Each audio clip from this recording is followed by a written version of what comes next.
them something to remember me.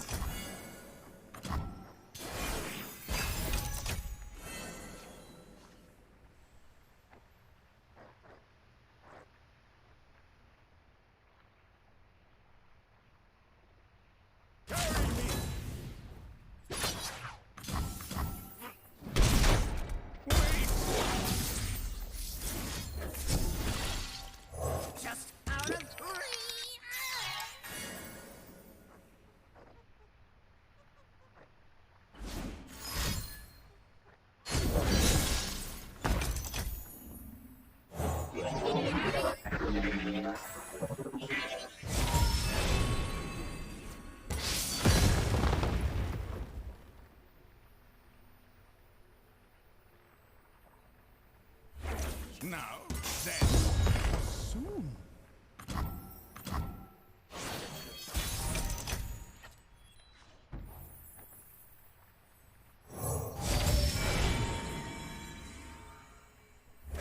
I've been practicing, and it's not perfect. But look. If your prediction is correct, we have much to look forward to.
Is ours!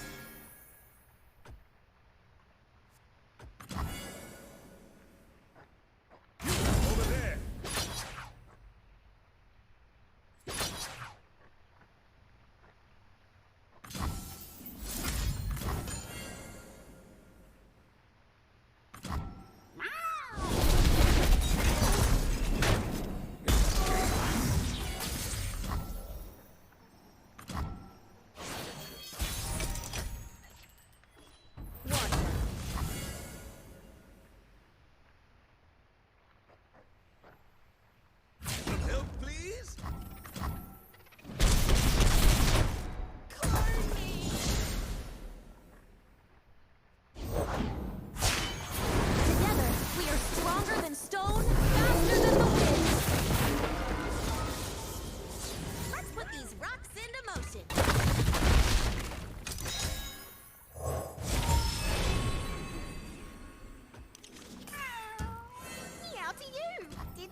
If we can undo what has been done...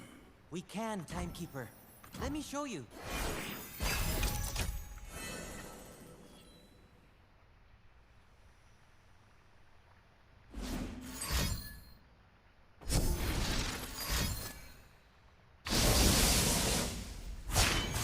I have risen, and we, Shurima.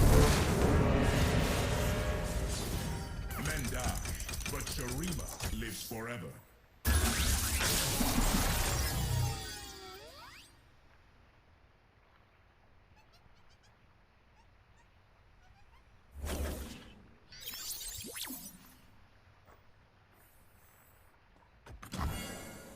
Relax your knees! Nuh-uh.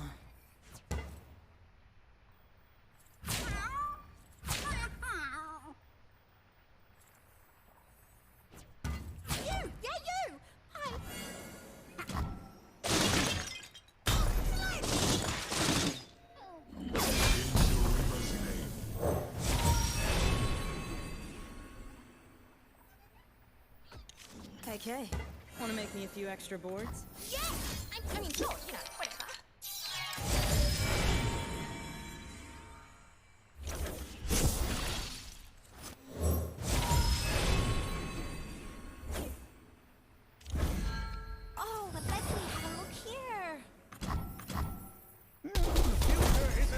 used to be.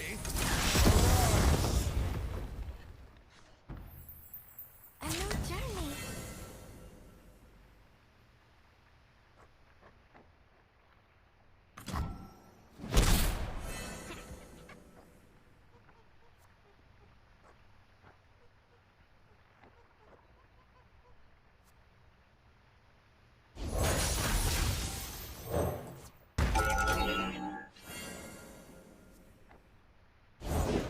If it was important, they could have built it better. Ugh, this girl is heavy. A little adjustment for a lot of pow.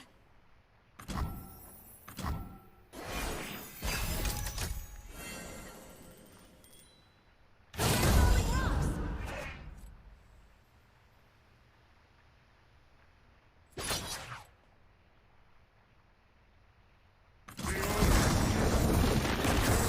Commands. Not gonna outgun me. It's not safe.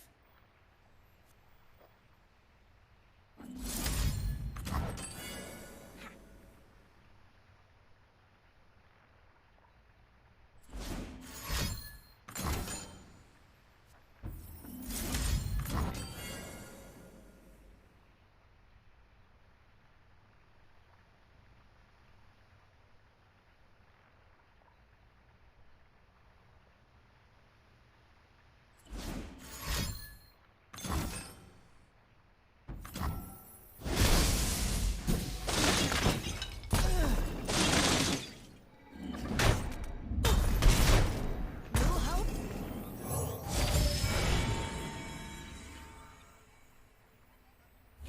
I'll check for their side.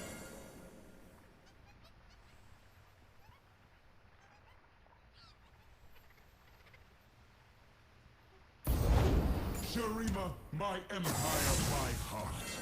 Our prosperity and loyalty belongs to you.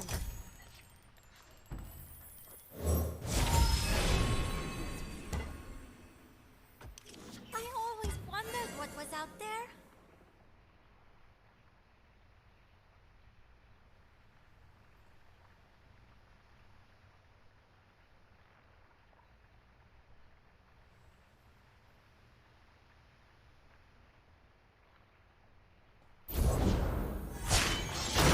Unlimited power.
just out of reach.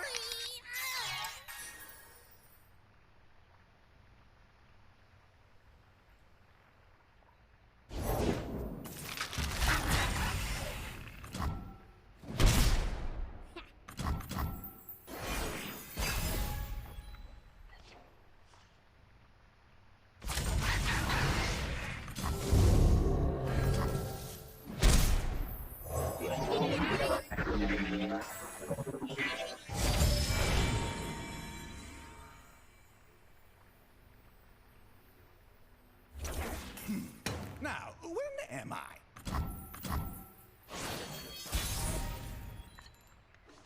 Quickly!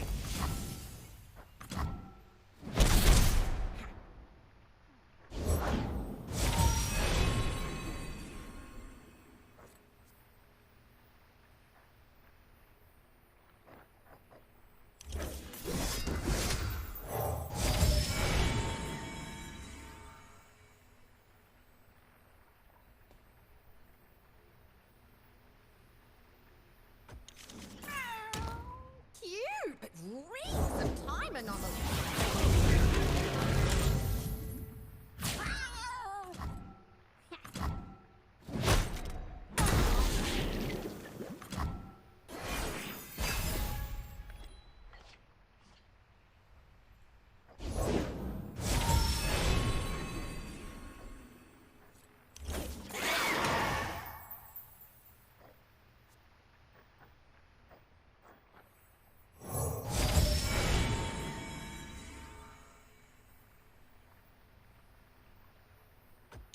A one, a two, oh boy! Yep.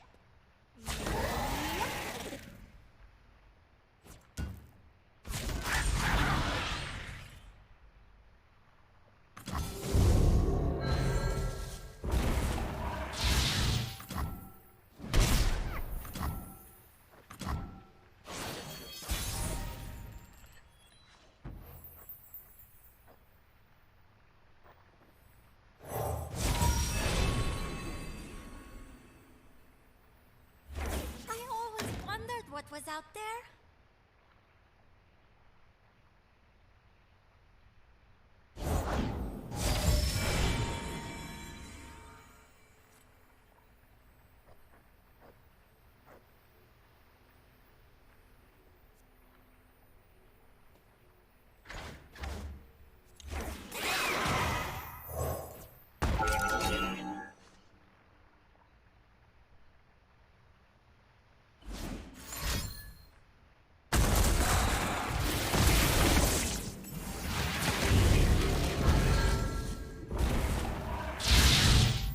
Do you need help?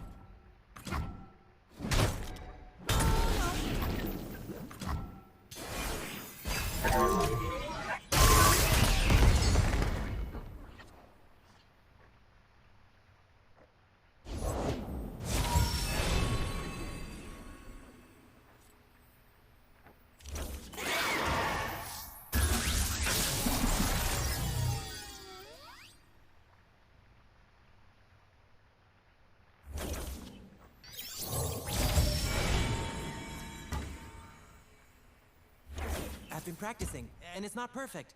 But look. If your prediction is correct, we have much to look forward to.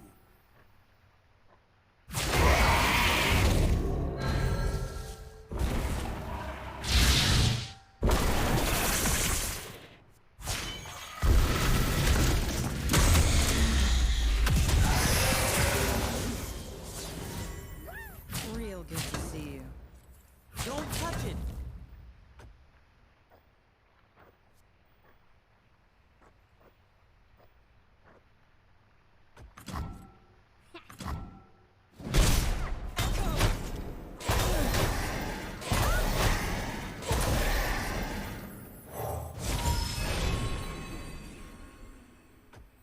I've been practicing, and it's not perfect. But look. If your prediction is correct, we have much to look forward to. Slip through my pores!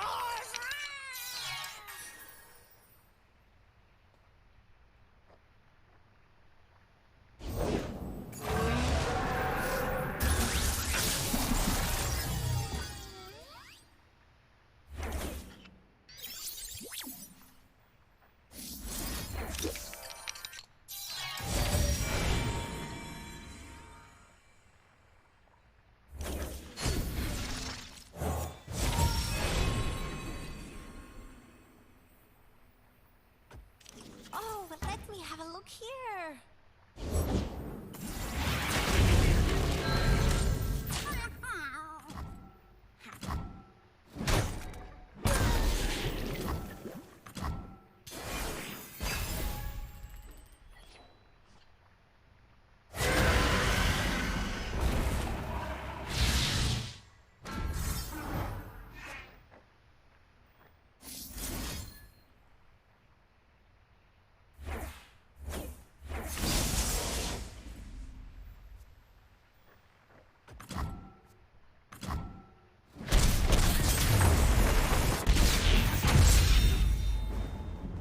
That's not what I remember happening.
My plans!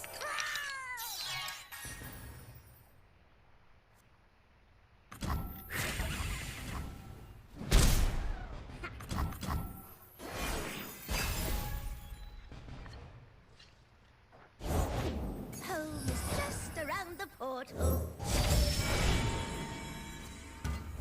In this timeline, we're sure to save Icathia. Off we go! Portals everywhere.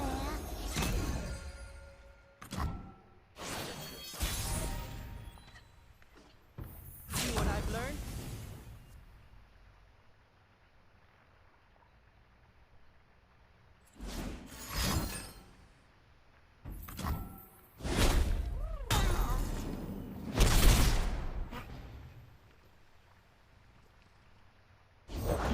Oh, steady if you please.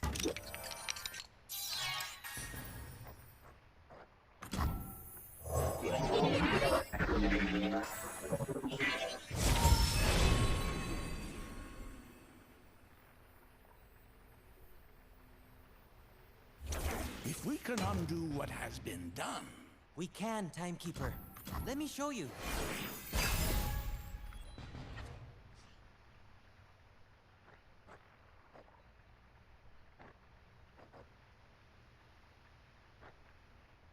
Step lively. Listen to me.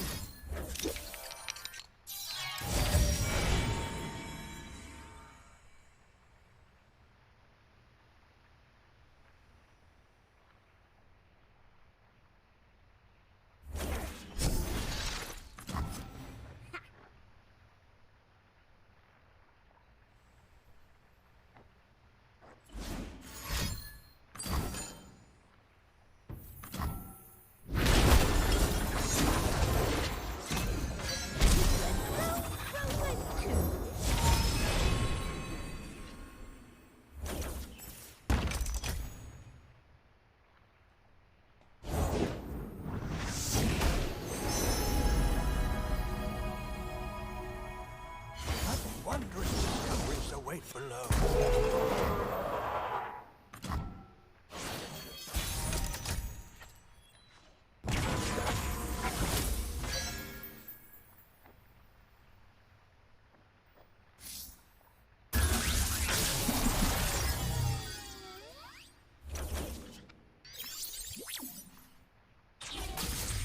Be undone.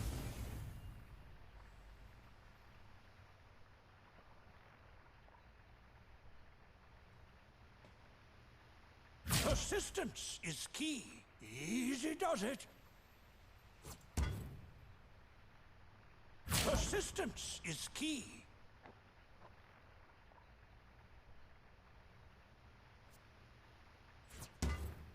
Easy does it. Persistence is key.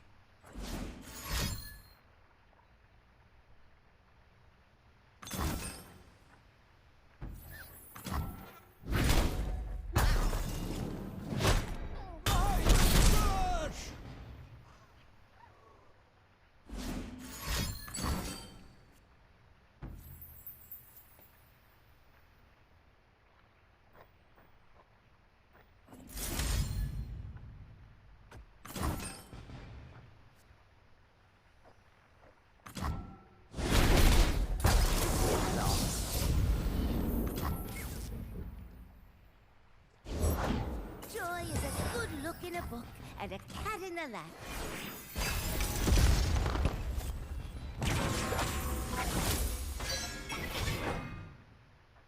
Skips and a hop. Not this! It's not safe.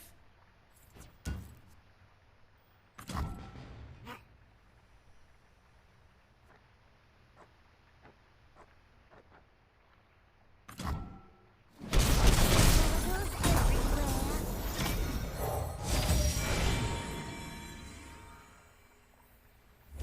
Hello, world.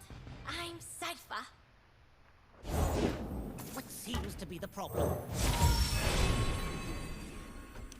Okay. Want to make me a few extra boards? Yes! I mean, sure, you know, whatever.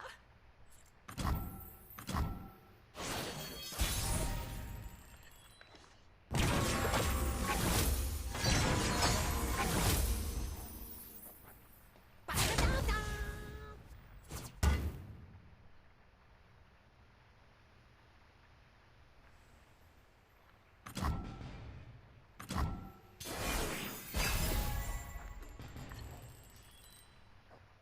Off we go! Down!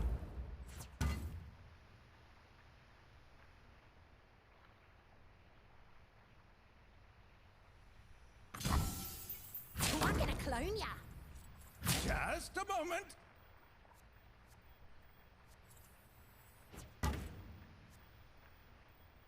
You are lost, yes?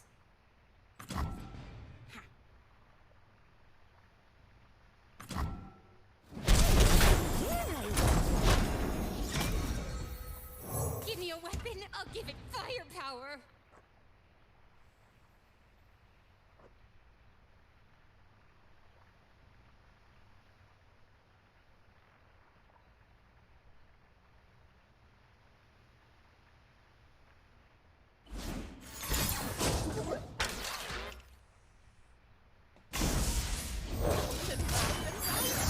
I think I'm quite ready for a new adventure.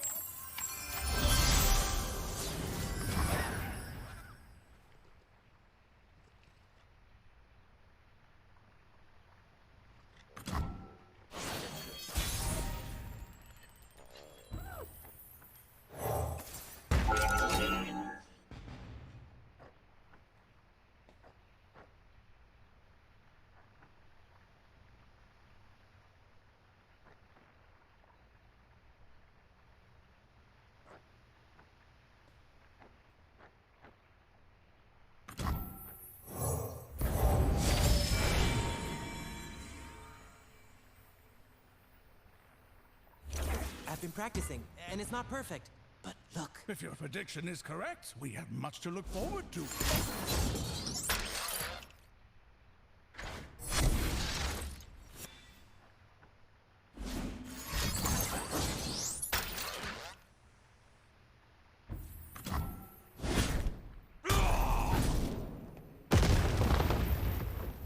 Turn it like so.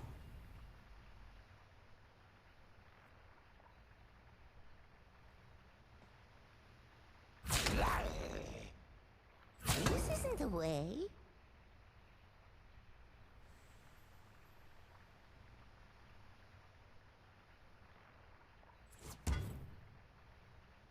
Are you lost too?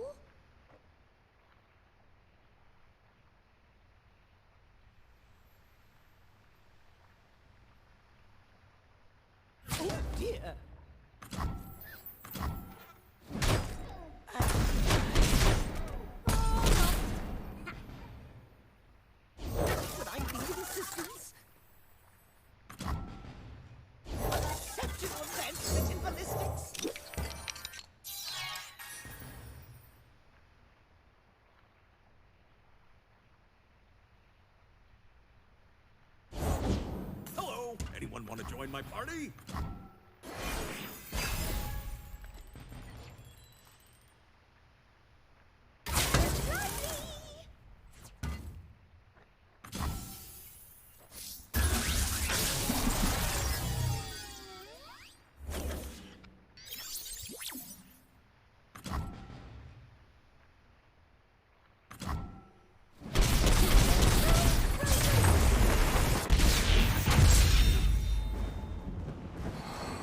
Oh dear.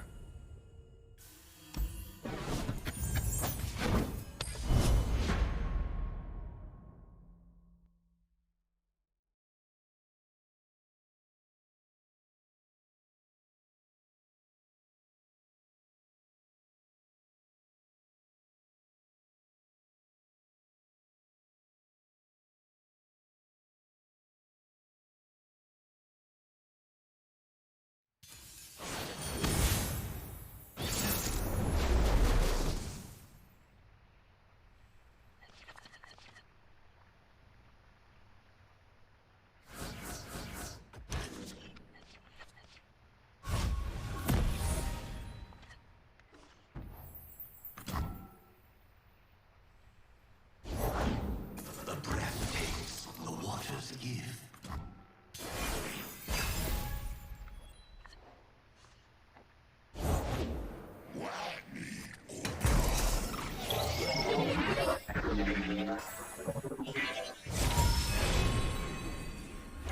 The way is always the same.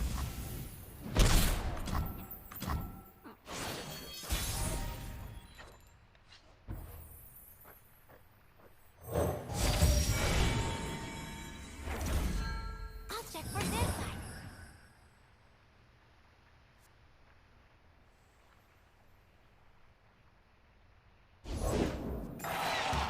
A new journey.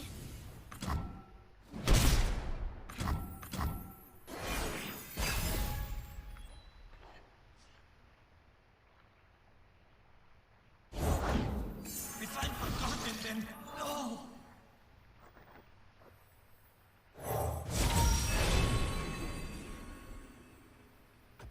I always wondered what was out there. Are you troubled, friend?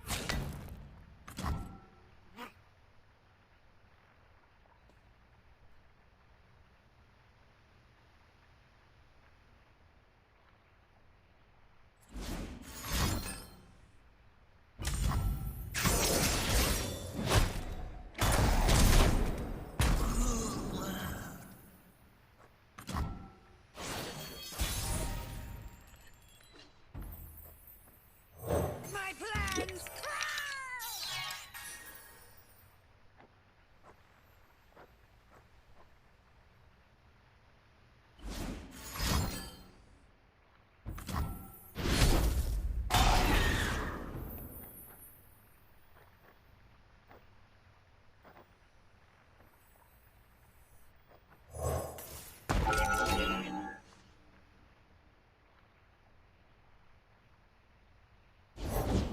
Never one. Without the other.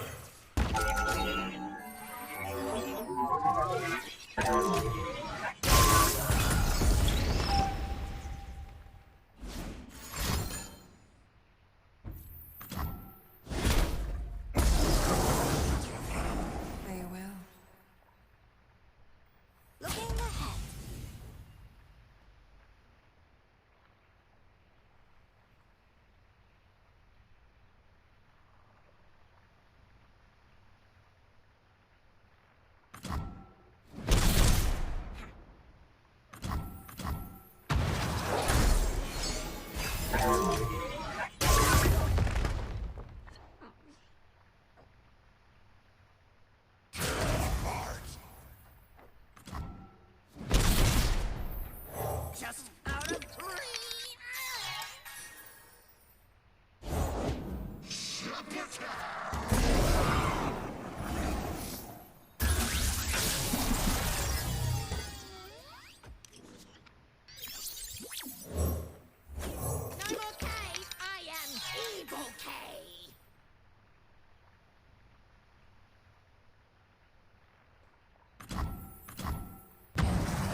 last land. Too much sand.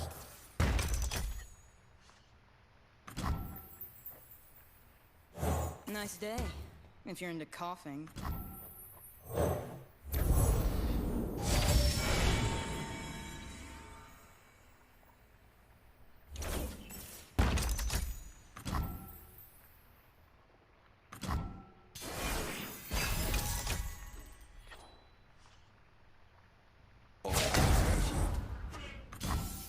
Silence, non-cave being! These are my streets.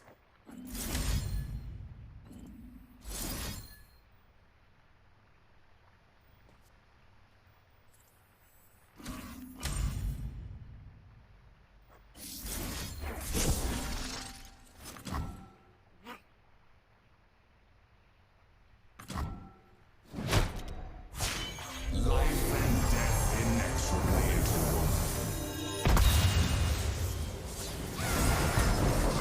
It's fast now. It knows. Bow to the god of cloning! The air betrays.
Progress.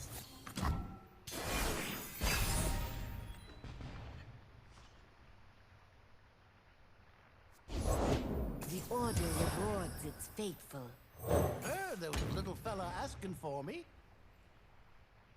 I will play my part.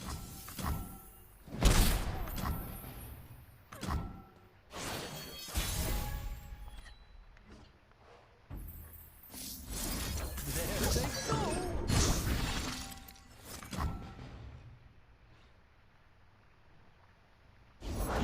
Drink up. Have a mushroom. Have 3.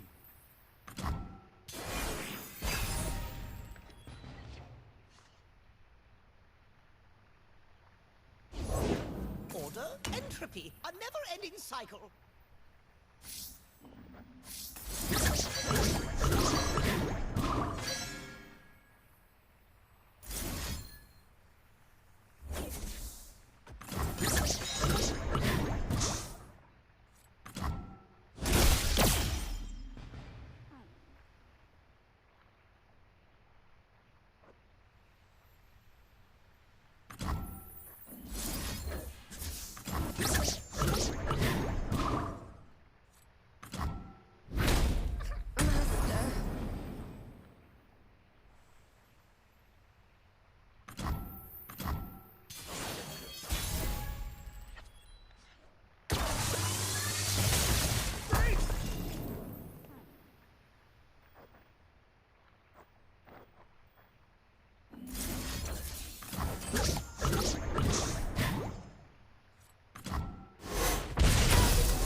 destiny ends bleached white.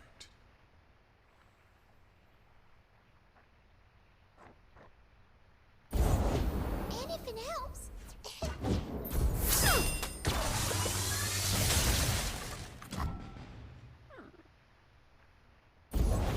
If we seek forgiveness, we must commit all. What we do is so much bigger than us both. I go willingly.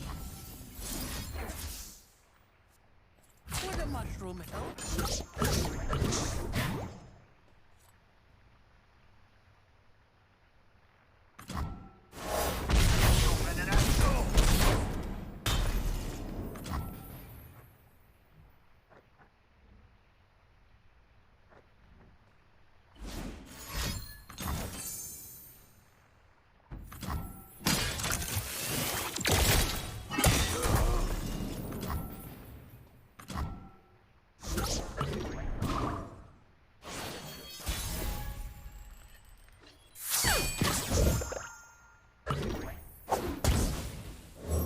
There was a little fella asking for me.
We are forged in war!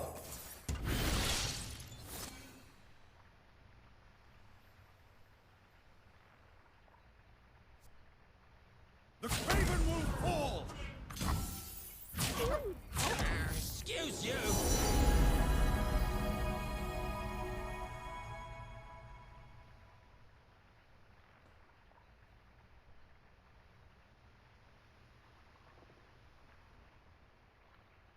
They grow up so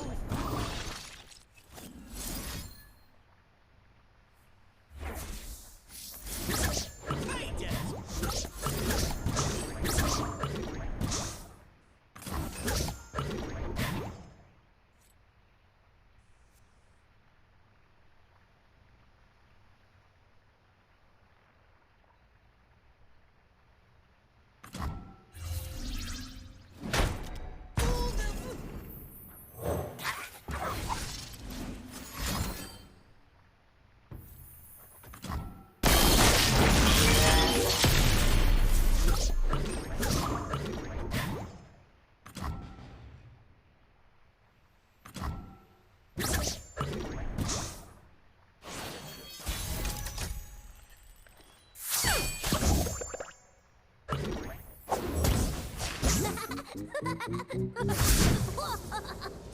How goes the training, Scout? I'm so excited I could explode, sir.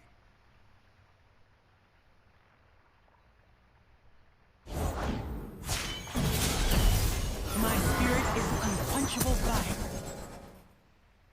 Ione speaks through me.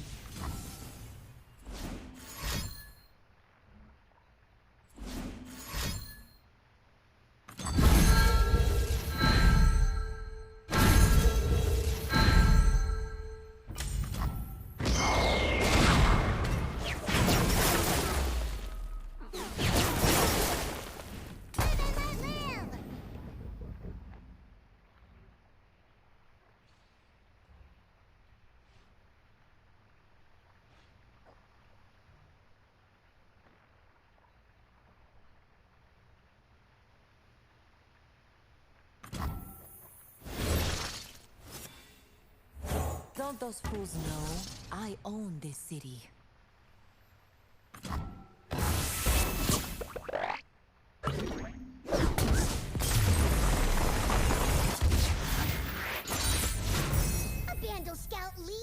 trace.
Welcome, one and all, to the Midnight Revel!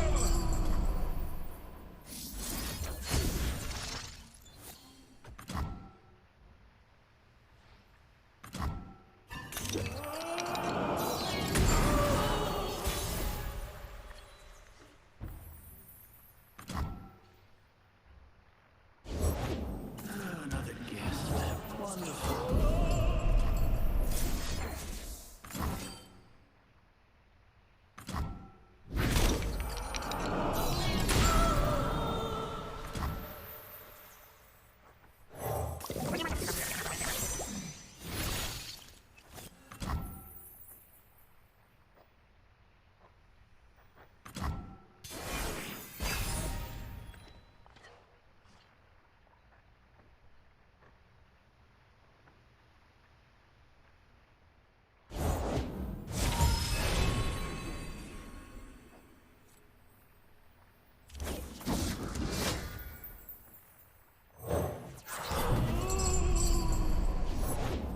We shall sing, dance, and forget our woes.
course.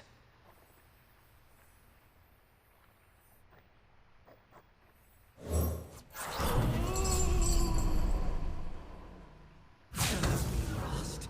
Never.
To slaughter.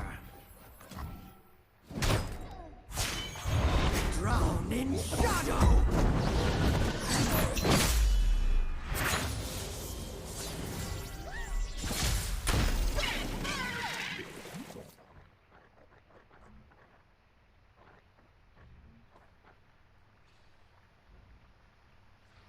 They will feel my name. Before mine.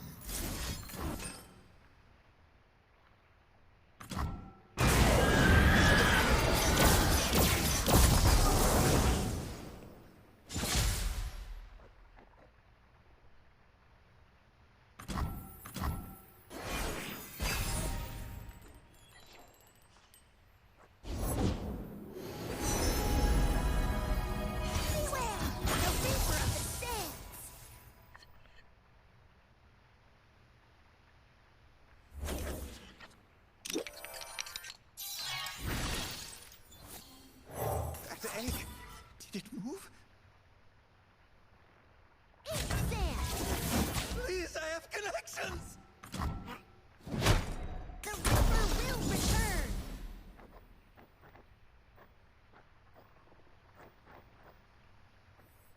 Lady Elise, where are you?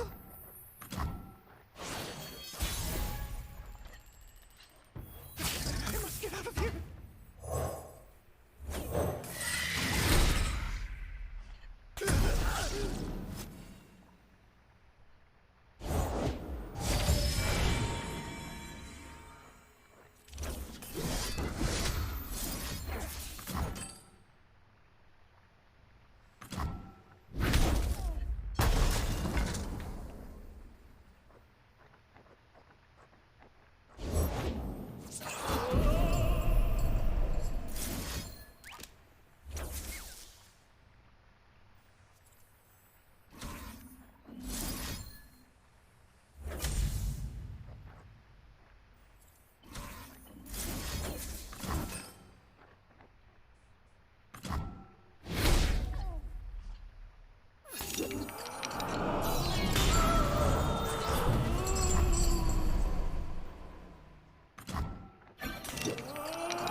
transformative. It must be perfect.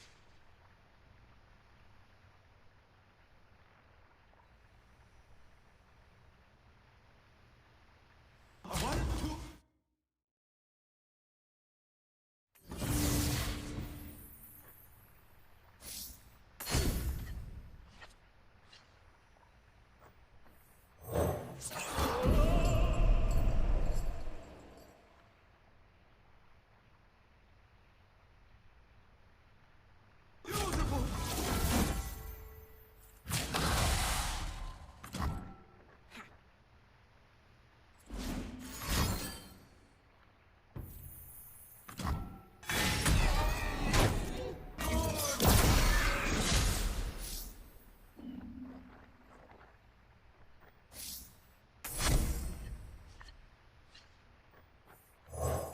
What's that noise?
is.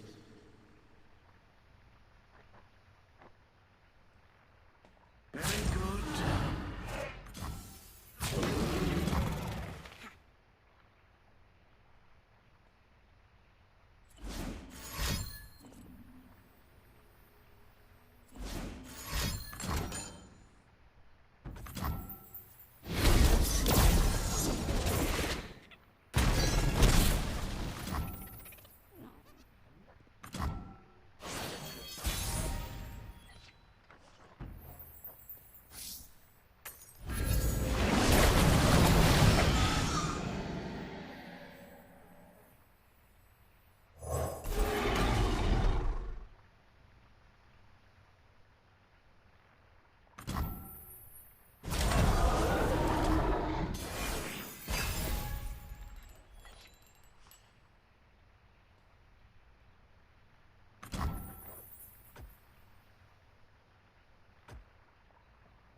A brief engagement, but a joyous one.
Let the bloodshed begin.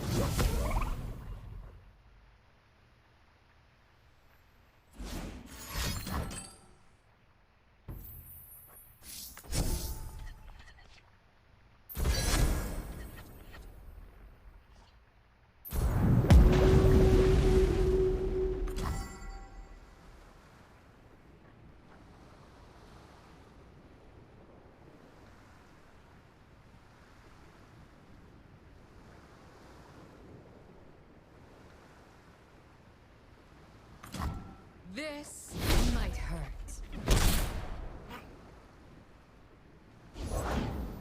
Noxus will pay for what they did to us.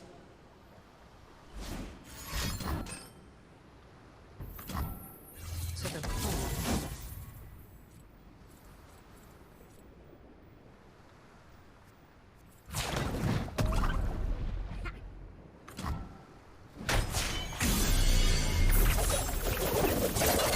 Violence solves everything.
I will tend this garden.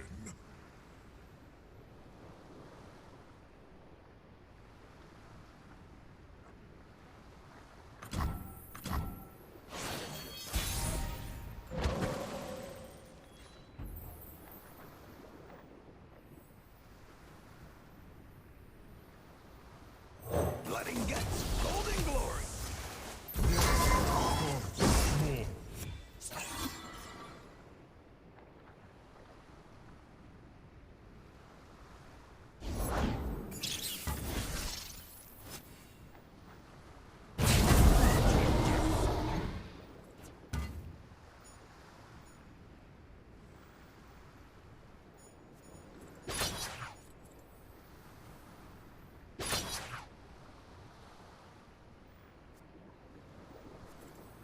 I refuse to wilt.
Joy is a good look in a book and a cat in a lap.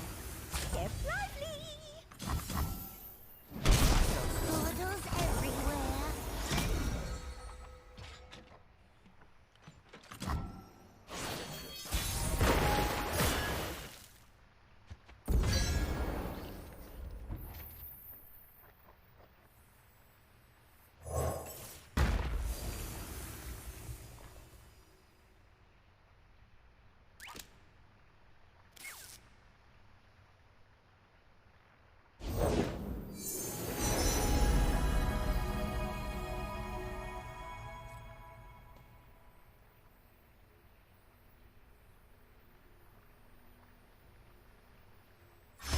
Wondrous discoveries await below.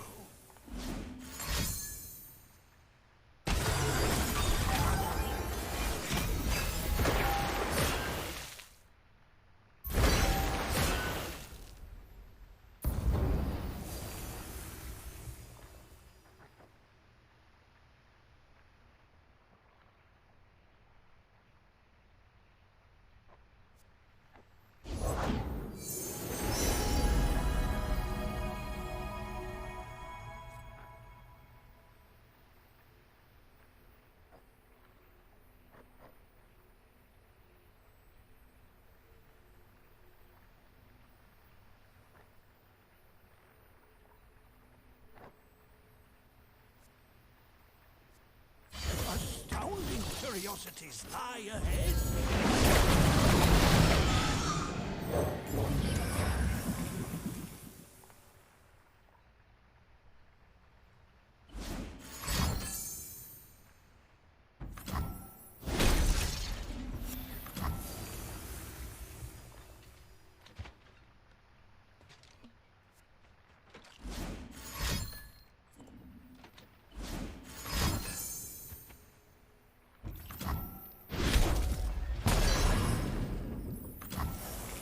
Off we go!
way.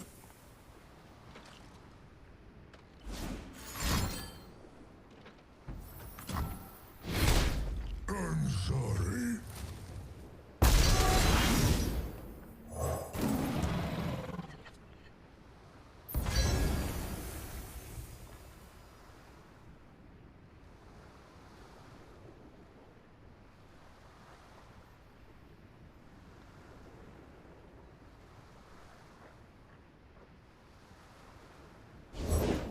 What seems to be the problem?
The Blessed Isles live through me.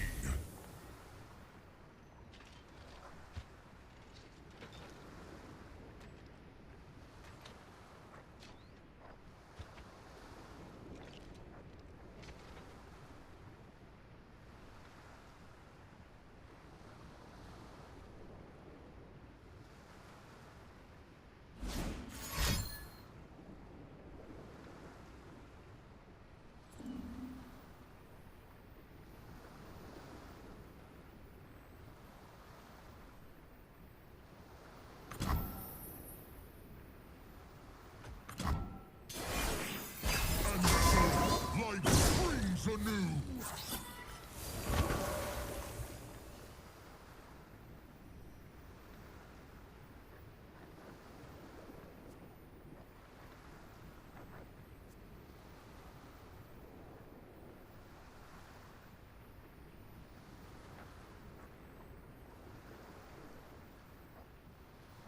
Step lively!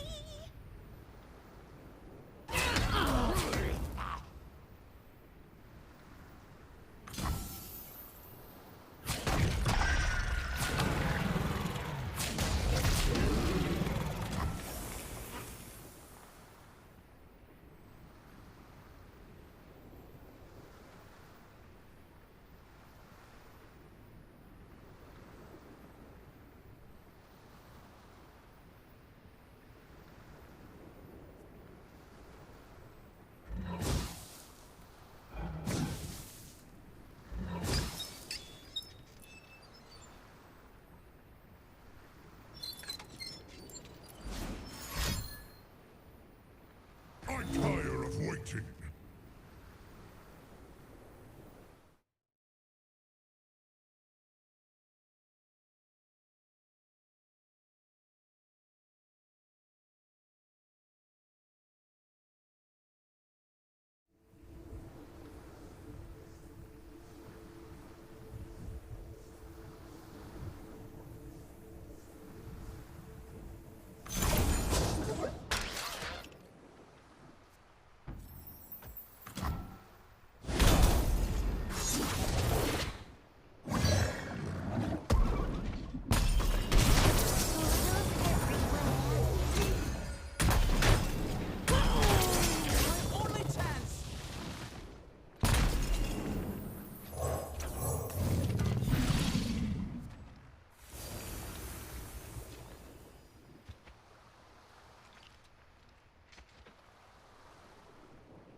around, you dear cat.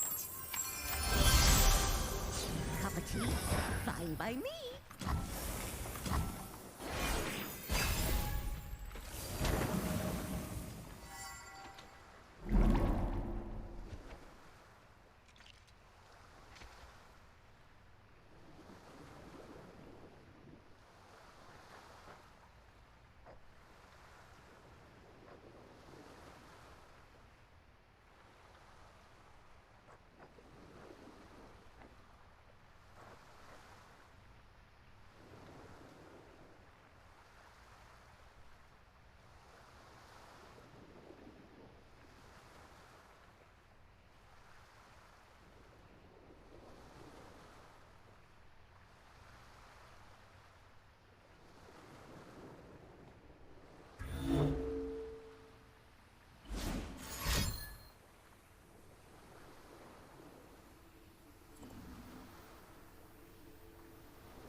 crafting manual. Looking for a daring escape?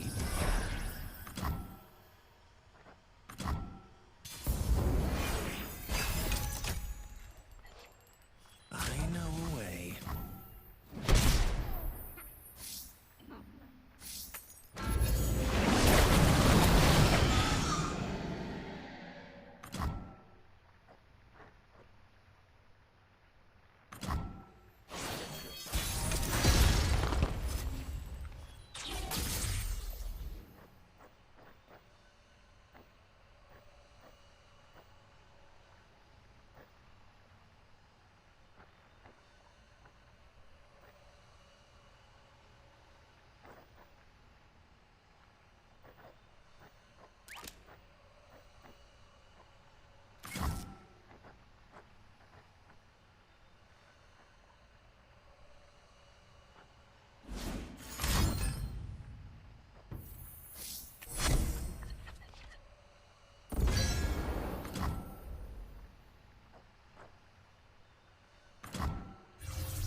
Give me the stuff! Stuff make happy! I am lightning. You will my final move.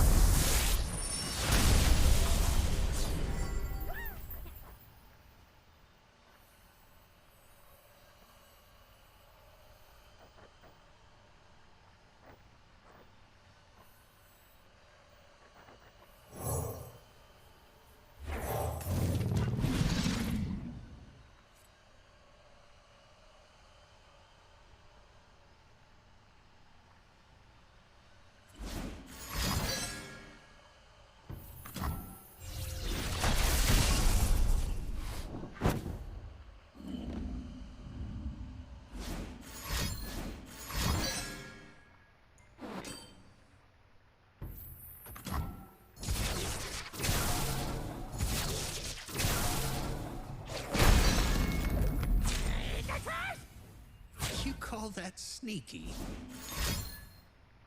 I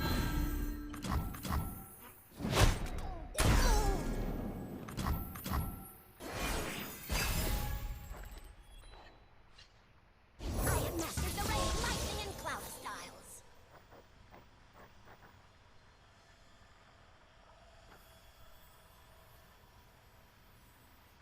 The Isles will bloom again.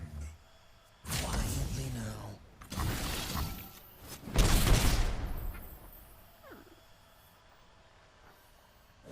That's so small, but she ain't lacking courage.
always up for a round or two.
All or nothing.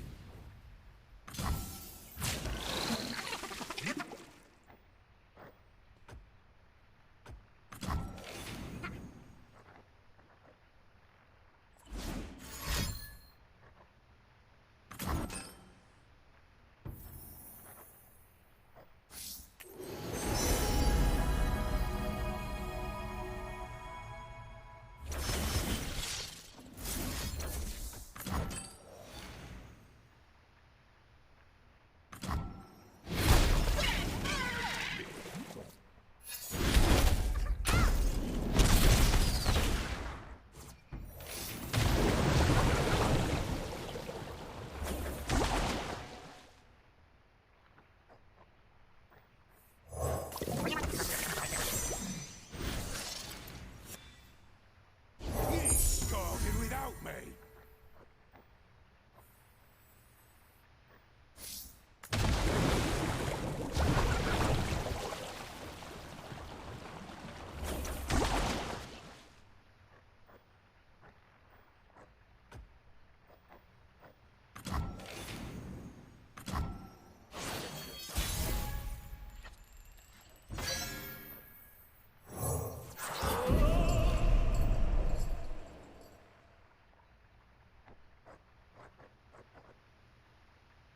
Keep up, keep up.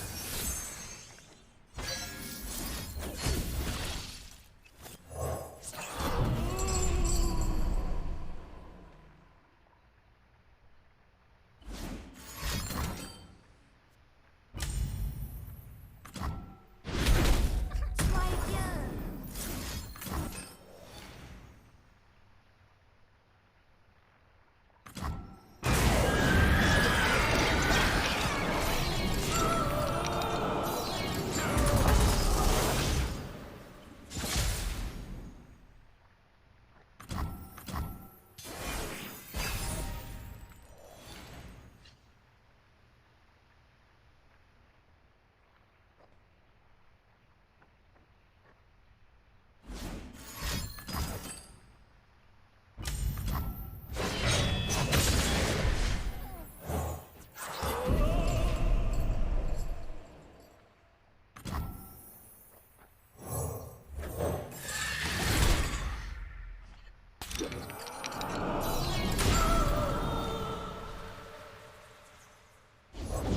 I'm one of the good guys, but not that.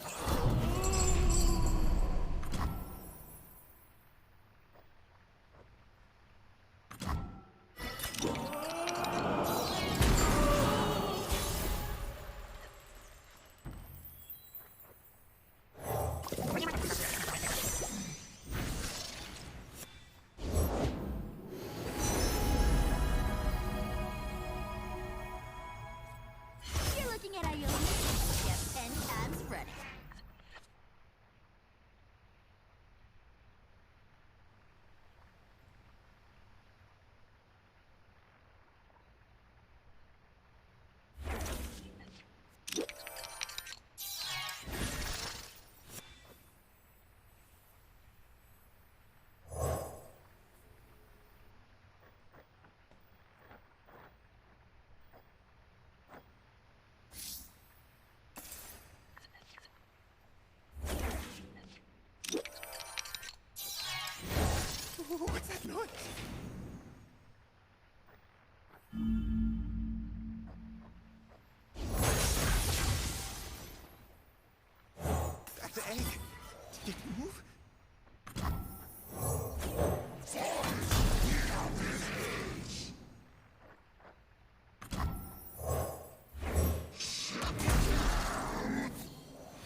myself. Fish meat face.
noise?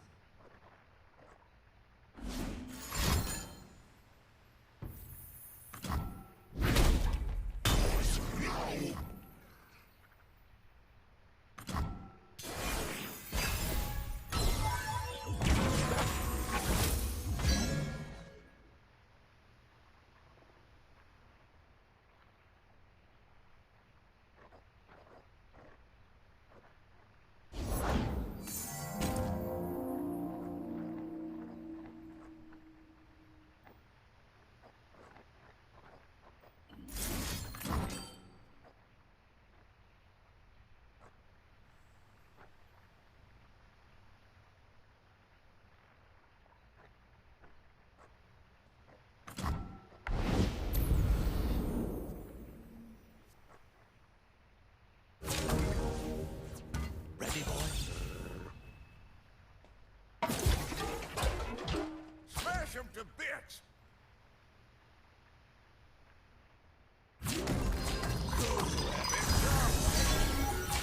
Get me out of here!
brain is shut the fuck off because you're so politically biased. Hacked materials doesn't mean that it came from a fucking computer hack.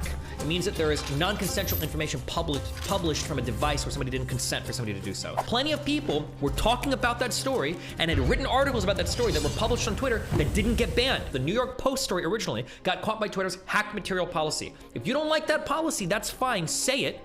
But when you say, oh, they just censored the story because they didn't like it, you are engaging in retardation. You are being cognitively biased, you are unable to see the reality of what's before you, and you're not levying your criticism in the correct direction. The correct direction would say, if you really disagree with this argument, are you actually that dumb? Where's a lawyer? I can bring in a lawyer to talk about copyright if you want. If you called yourself like, well, you laugh, but no, like for instance, if Twitter, no, hold on. That would be perfectly valid. Let's say Twitter something that we're not supposed to. I mean, that is like, I mean, that's the worst. I mean, that's like. Like how, say, like these Christian Facebook pages, I don't know how they found out that 19 and 20 were fake, but if someone just says, I am Bob Smith, and they post as Bob Smith, and they have a photograph, but really what they're doing is trying to talk shit about Joe Biden and get people to vote Republican in the midterms. Like how do you know whether someone's real or not? Like this is the big argument with Elon and Twitter. Because Elon asked Twitter, like, what percentage of your website is filled with bots? And they say 5%. And he says, I don't believe you. I think it's higher. And let's find out how you come to this conclusion. Yeah. And, I believe they said that they just took 100 random Twitter pages and looked at the interaction, and there's some sort of an algorithm they applied to it. But how do you discern? Yeah, so I mean, I think estimating the overall prevalence is one thing, but I think that the question of looking at a page and is this page authentic, I think that there's a bunch of signals around that. One of the things that we try to do is for large pages, we try to make sure that we know who the admin of that page is. We don't necessarily, you should be able to run an anonymous page. You don't necessarily need to out yourself and say who you are running it, but we want to make sure that we sort of have like an identity for that person on file, so that way we know, like at least behind the scenes, that person is real. For certain political things, I think having a sense of what country they're originating from. I mean, some of that you can do just by looking at where their server traffic comes from, like is the IP address coming from Romania, or are Romanian people not real? Because if it's like an ad in some other country's election, then I want to make sure that that ad is especially in countries that have laws around that, are like coming from someone who's a valid citizen, or like at least in that place. So there's a bunch of, I think, I don't know, one theme in my worldview around this stuff, when it gets to some of the stuff that we talked about before, is like, I don't think that this stuff is black and white, or that you're ever going to have like a perfect AI system. I think it's all trade-offs all the way down, right? And you could build a system, and you can either be overly aggressive and capture a higher percent of the bad guys, but then also by accident take out some number of good guys, or you could be a little more lenient and say, okay, no, the cost of taking out any number of good guys is too high, so we're gonna tolerate having, just a little bit more, like more bad guys on the system. These are values questions, right around what do you value more, and those are super tricky questions. And part of what I've struggled with around this is How fast can you play triads through the whole circle of fits?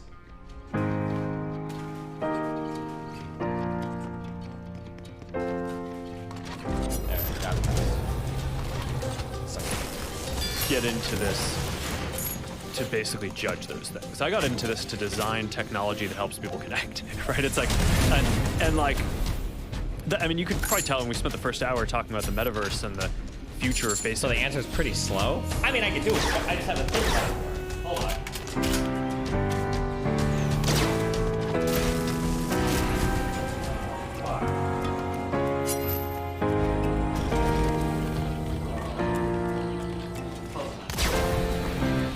Building this whole technology roadmap to basically give people this realistic sense of presence. It's like, that's what I'm here to do, right? It's this whole thing that's like arbitrating what is okay and what is not. I obviously have to be involved in that, because this is at some level, I run the company, and I can't just abdicate that. But But I also don't think that as a matter of governance, you want all of that decision-making vested in one individual. So I think one of the things that our country and our government gets right is the separation of powers. So one of the things that I tried to create is we created this oversight board. It's an independent board that basically we appointed people whose kind of paramount value is free expression, but they also balance that with things like when is there going to be real harm to others in terms of safety or privacy or other human rights issues. And basically that board, people in our community can appeal cases to when they think that we got it wrong, and that board actually gets to make the final binding decision, not us. So in a way, I actually think that that is a more legitimate form of governance than having just a team internally that makes these decisions, or maybe some of them go up to me, although I don't spend a ton of my time on this on a day-to-day basis. But I think it's generally good to have some kind of separation of powers where you're architecting the governance so that way you have different stakeholders and different people who can make these decisions, and it's not just like one private company that's making decisions even about what just happens on our platform. How do you guys handle things when they're a big news item that's controversial? Like there was a lot of attention on Twitter during the election because of the Hunter Biden laptop story. We have that too. Yeah, so you guys censored that as well? So we took a different path than Twitter. Basically the background here is the FBI, I think, basically came to us, some folks on our team, and was like, hey, just so you know, you should be on high alert. We thought that there was a lot of Russian propaganda in the 2016 election. We have it on notice that basically there's about to be some kind of dump of that's similar to that. So just be vigilant. So our protocol is different from Twitter's. What Twitter did is they said you can't share this at all. We didn't do that. What we do is we have, if something is reported to us as potentially misinformation, important misinformation, we also do this third-party fact-checking program because we don't want to be deciding what's true and false. And for I think it was 5 or 7 days when it was basically being determined whether it was false, the distribution on Facebook was decreased, but people were still allowed to share it. So you could still share it, you could still consume it. So when you say the distribution is decreased, it got shared. How does that work? It basically, the ranking in newsfeed was a little bit less. So fewer people saw it than would have otherwise. So it definitely... By what percentage? I don't know off the top of my head, but it's meaningful. But basically a lot of people were still able to share it. We got a lot of complaints that was the case. Obviously this is a hyper-political issue, so depending on what side of the political spectrum, you either think we didn't censor enough or censored it way too much, but we weren't sort of as black and white about it as Twitter. We just kind of thought, hey, look, if the FBI, which I still view as a legitimate institution in this country, it's like very professional law enforcement, they come to us and tell us that we need to be on guard about something, then I want to take that seriously. Did they specifically say you need to be on guard about that story? No, I don't remember if it was that specifically, but it basically fit the pattern. When something like that turns out to be real, is there regret for not having it evenly distributed and for throttling the distribution of that story? What do you mean evenly distributed? I mean evenly in that it's not suppressed. It's not. Yeah. It sucks. Yeah. Yeah, because it turned out after the fact, the fact checkers looked into it. No one was able to say it was false, right? So basically, it had this period where it was getting less distribution. So yeah, but I think I think it sucks though. I think in the same way that probably having to go through a criminal trial but being proven innocent in the end sucks. It still sucks to have that you had to go through a criminal trial, but at the end you're free. So I don't know if the answer would have been don't do anything or don't have any process. I think the process was pretty reasonable. We still let people share it, but obviously you don't want situations like that. Well, it's certainly much more reasonable than Twitter's stance, and it's probably also the case of armchair quarterbacking, right? Or at least Monday morning quarterbacking, I should say. Because in the moment, you had reason to believe, based on the FBI talking to you, that it wasn't real and that there was going to be some propaganda. So what do you do? Yeah. And then if you just let it get out there, and what if it changes the election and it turns out to be bullshit? That's a real problem. And I would imagine that those kind of decisions are the most difficult. The decisions of like what is allowed and what is not allowed. Yeah. I mean, what would you do in that situation? I don't know what I would do. I would have to like really. I think my most frustrating issue with Joe Rogan, because now he sounds reasonable in this conversation. I think I've said this before on stream. My biggest issue with Joe Rogan is it seems like he just like, he always agrees with whoever's on his show. So I never can tell like what his position is. So if he has a bunch of like weird conspiracy kooks on his show, then it's just like all weird conspiracy shit. But when he's got somebody reasonable on his show, it's like reasonable stuff. With only one exception, and that's if somebody wants to argue about marijuana. Then he becomes evangelical.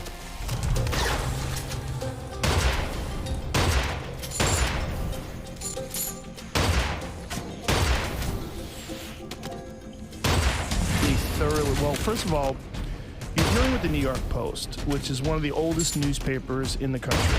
So I would say I would want to talk to someone from the New York Post, and I would say, how did you come up with this data? Like, where are you getting the information from? How do you know whether or not this is correct? And then you have to make a decision, because they might have got duped. It's hard because everybody wants to look at it after the fact. Now that we know that the laptop was real and it was a legitimate story and there is potential corruption involved with him, we think, oh, that should not have been restricted. That should not have been banned from sharing on Twitter. Right. I think. Wait, fuck. The Zuckerberg. So, for the 50 trillionth time, the issue on Twitter was a hacked materials policy, not that it was fake news. There were publications that discussed the laptop that were posting about it on Twitter that didn't get banned. You just couldn't include a link to a website that had hacked materials exposed on it. That was the initial Twitter policy. I think Twitter has since changed that policy, but it's not true to say that, regardless if you feel like that was right or wrong, it's not true to say that Twitter was suppressing the entire story. That's not true. Plenty of publications were writing about the story and posting to Twitter and weren't getting banned for it. You just couldn't include a link to hacked materials. That was the point. I mean, and again, you can be against that, but like, just present it for what it was.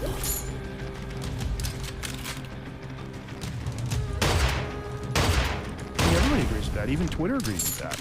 But the thing is, then they didn't think that. In the beginning, they thought it was fake. So what do? Like, if something comes along and the Republicans cook up some scheme to make it look like Joe Biden's a terrible person, and they only do it so that they can win the election, but it's really just propaganda.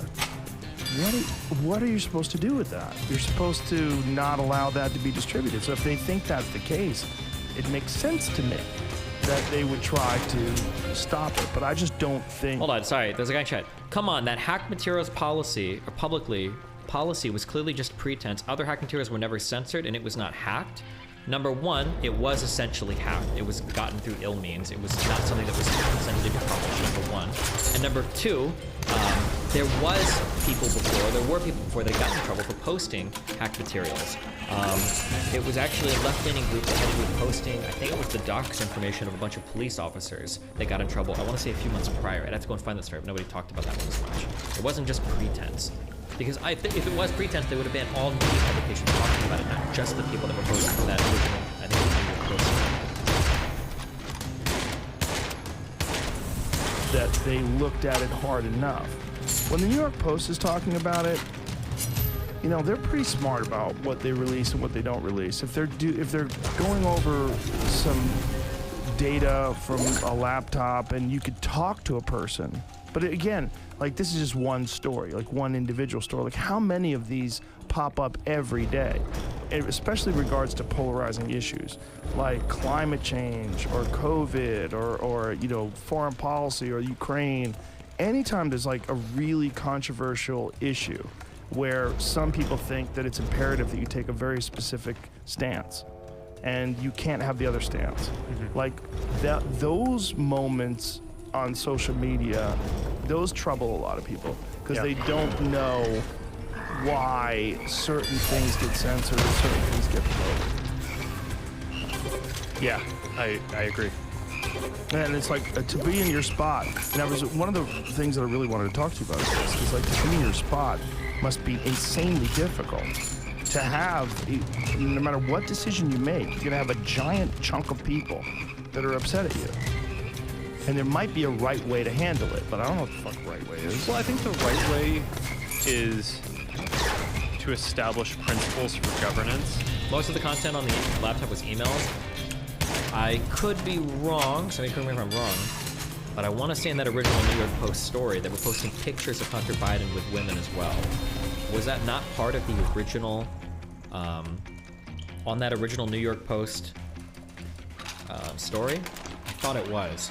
I'd have to go back and look for the original one, but I thought there were some censored pictures of him with some women as well, with Hunter Biden with some women as well. That try to be balanced and not have the decision making too centralized. Because I think that it's hard for people. It was not hacked, and there was nothing alluding to it. Your brain is shut the fuck off because you're so politically biased. Hacked materials doesn't mean that it came from a fucking computer hack.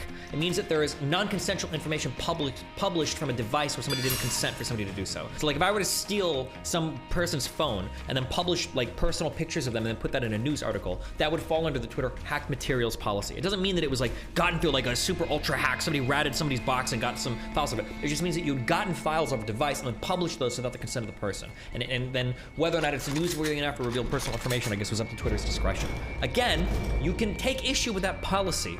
That's fine. I wish. I don't know how to make you understand. I'm sorry. I don't know how to make you understand. I can't do it. I'm telling you, it's okay for you to be upset about the policy. Just be correct when you give the criticism. You can't say they censored the story because it doesn't like it. They didn't like the story. That makes you fucking retarded because your view is inconsistent. Because plenty of people were talking about that story and had written articles about that story that were published on Twitter that didn't get banned. They didn't get banned. They got caught by Twitter's, the New York Post story originally, got caught by Twitter's hacked material policy. If you don't like that policy, that's fine, say it. But when you say, oh, they just censored the story because they didn't like it, you are engaging in retardation, okay? You are being cognitively biased, you are unable to see the reality of what's before you, and you're not levying your criticism in the correct direction. The correct direction would say, I don't like Twitter's hacked material policy. Here are some arguments you could use. Let me help you escape your bit of autism, okay? Here's some arguments you could use.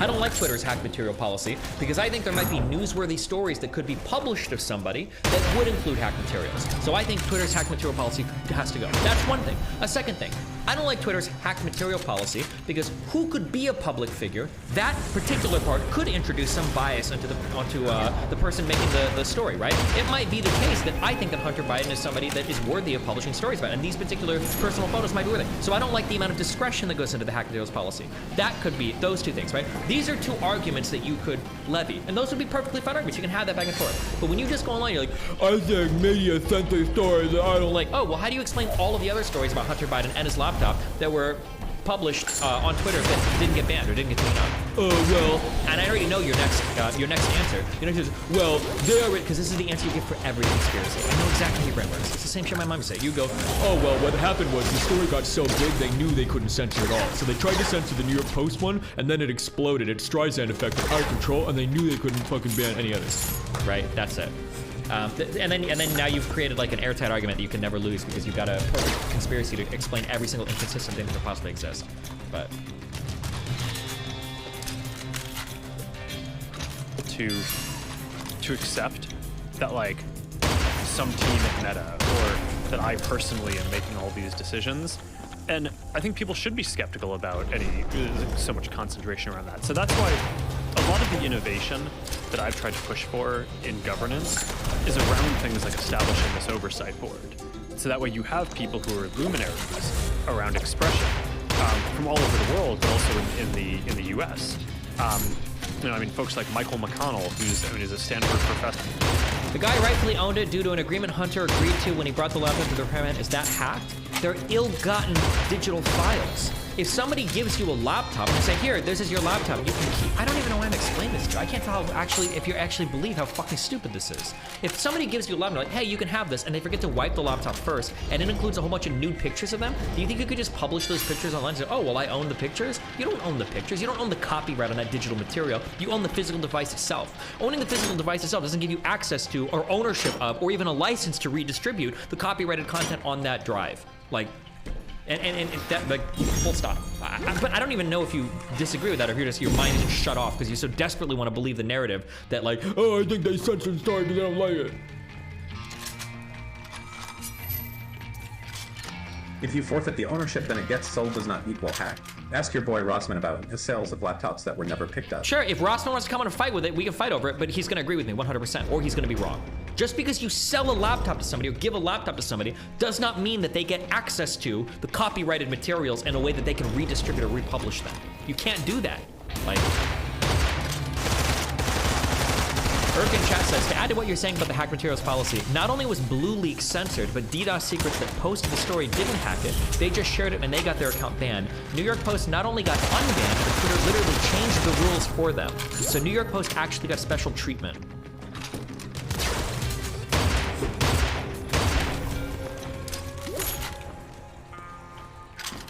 They did censor it because they didn't like the political backlash. Okay, go have fun, buddy. See you later.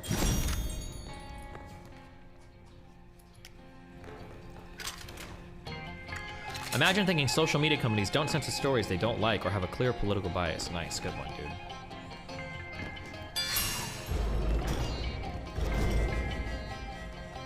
Sorry, Destiny, I don't quite trust your legal takes. Where's a lawyer? I can bring in a lawyer to talk about copyright if you want.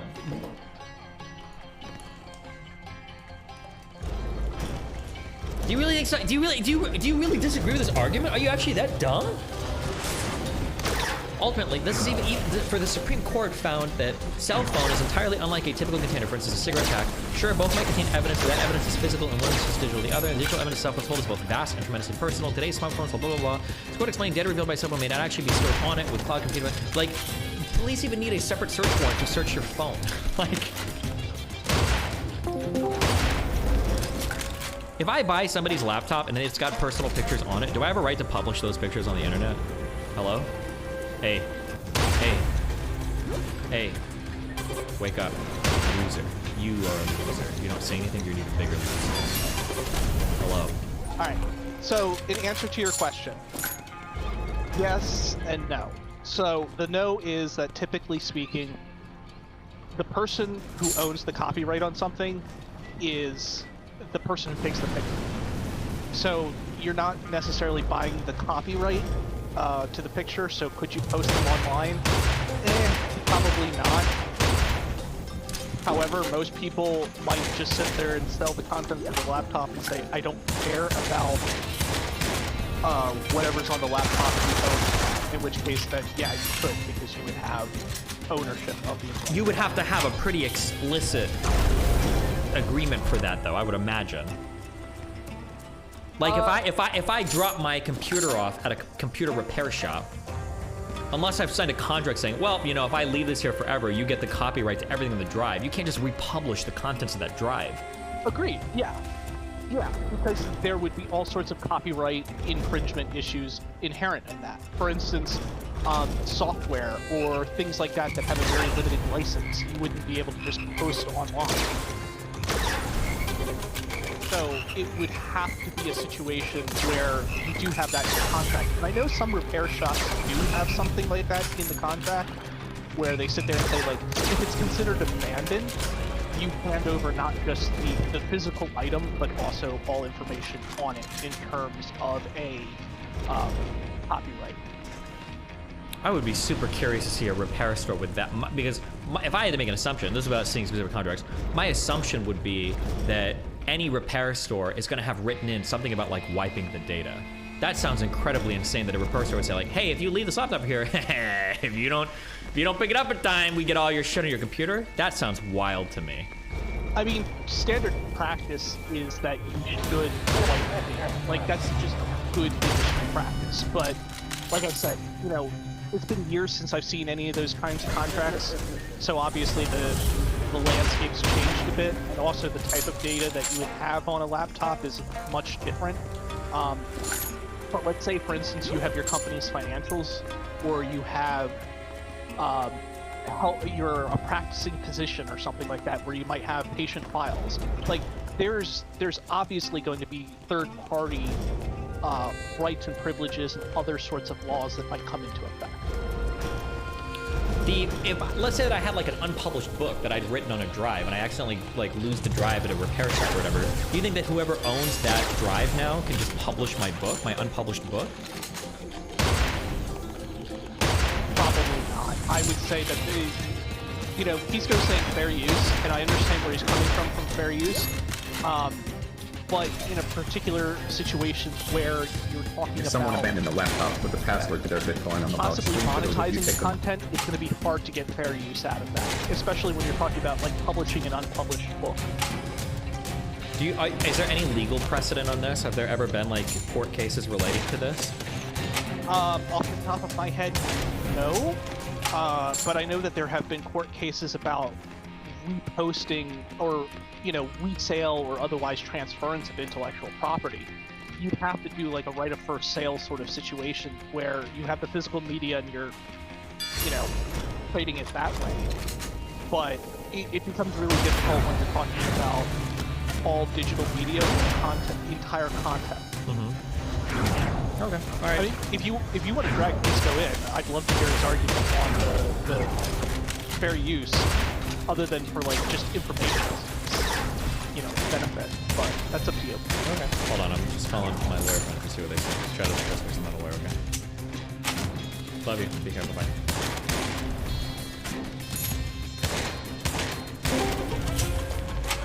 Okay, somebody gave me their laptop, okay? They said, can you fix this laptop for me? And I was like, yeah, sure. And then they left it at my house forever, okay? Now, they've got a bunch of sick-ass photos on their laptop. Could I just publish those to my Instagram and make like official shit out of it and just steal their shit? Do I own that data on their laptop now that they've left to me? Or do you think they could like, why not? Well, it depends on if you consider it abandoned property or not. Versus like lost or mislaid property, right? Sure. Would you consider, so the abandoned property of the laptop would be 100% for sure. But what about the abandoned digital content on the laptop? Well, I mean, I guess once you sort of create something, you hold all intellectual property rights to it, meaning like a photo, for example.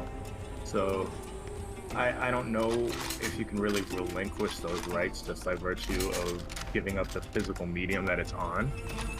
But honestly, I don't know. It's sort of a tough question.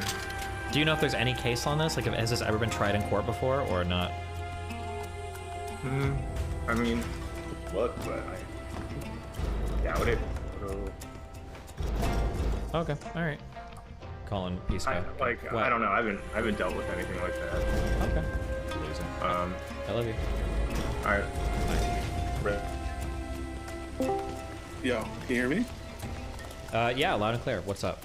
Okay, you seem to think that you could republish digital material. I probably agree with you that by virtue of even the physical laptop, let's say you're unaware of the copyrighted material on it. You're not. Hold on, wait. Okay, hold on. You're lagging, or it was cutting up like crazy. Okay, try again. So let's say that you're unaware, for instance, of what material's on there, or there's like a course of dealing in that industry that when you abandon stuff, they like clear what's on the hard drive and they just use the physical thing. Yeah. I think overall my take would be that you're not given a license to use the copyright. Certainly not like handing over the copyright. Typically when you're giving copyright, like that would be included somewhere, right? Maybe if there's some agreement that you signed beforehand that if you abandon stuff, all the copyrighted material that belongs to you belongs to the person, like the shop. Yeah, sure. If you have an explicit agreement, sure. But that seems weird to me because like you very often do not have the copyright associated with various stuff on your, any software. And it also seems weird to me that that any shop would ever be okay, like a customer saying, like, okay, if I accidentally bind this here, like any personal picture I have or whatever is your property. Unless they're trying to cover liability in that standard practice, which would be surprising, but I guess possible. But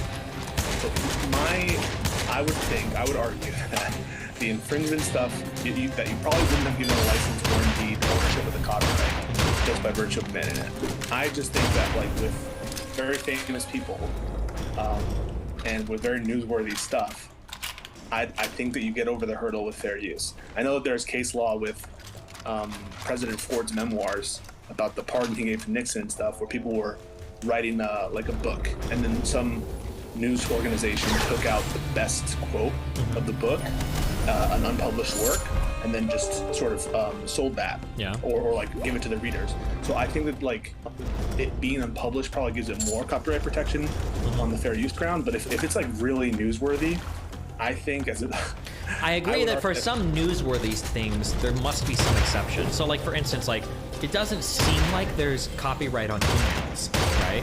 Like if I send an email to somebody and that gets published somewhere. Wait, what? Go ahead. But think about what the requirements are for copyright. Write an email, right? That is a word that's fixed in a tangible medium of expression, right?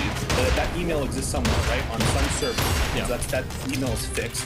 It has a modicum of creativity in terms of like what we talk about in terms of originality to even have copyright. This isn't like just some accidental thing that you made. It isn't just you listing a bunch of facts. It's like a fairly creative work.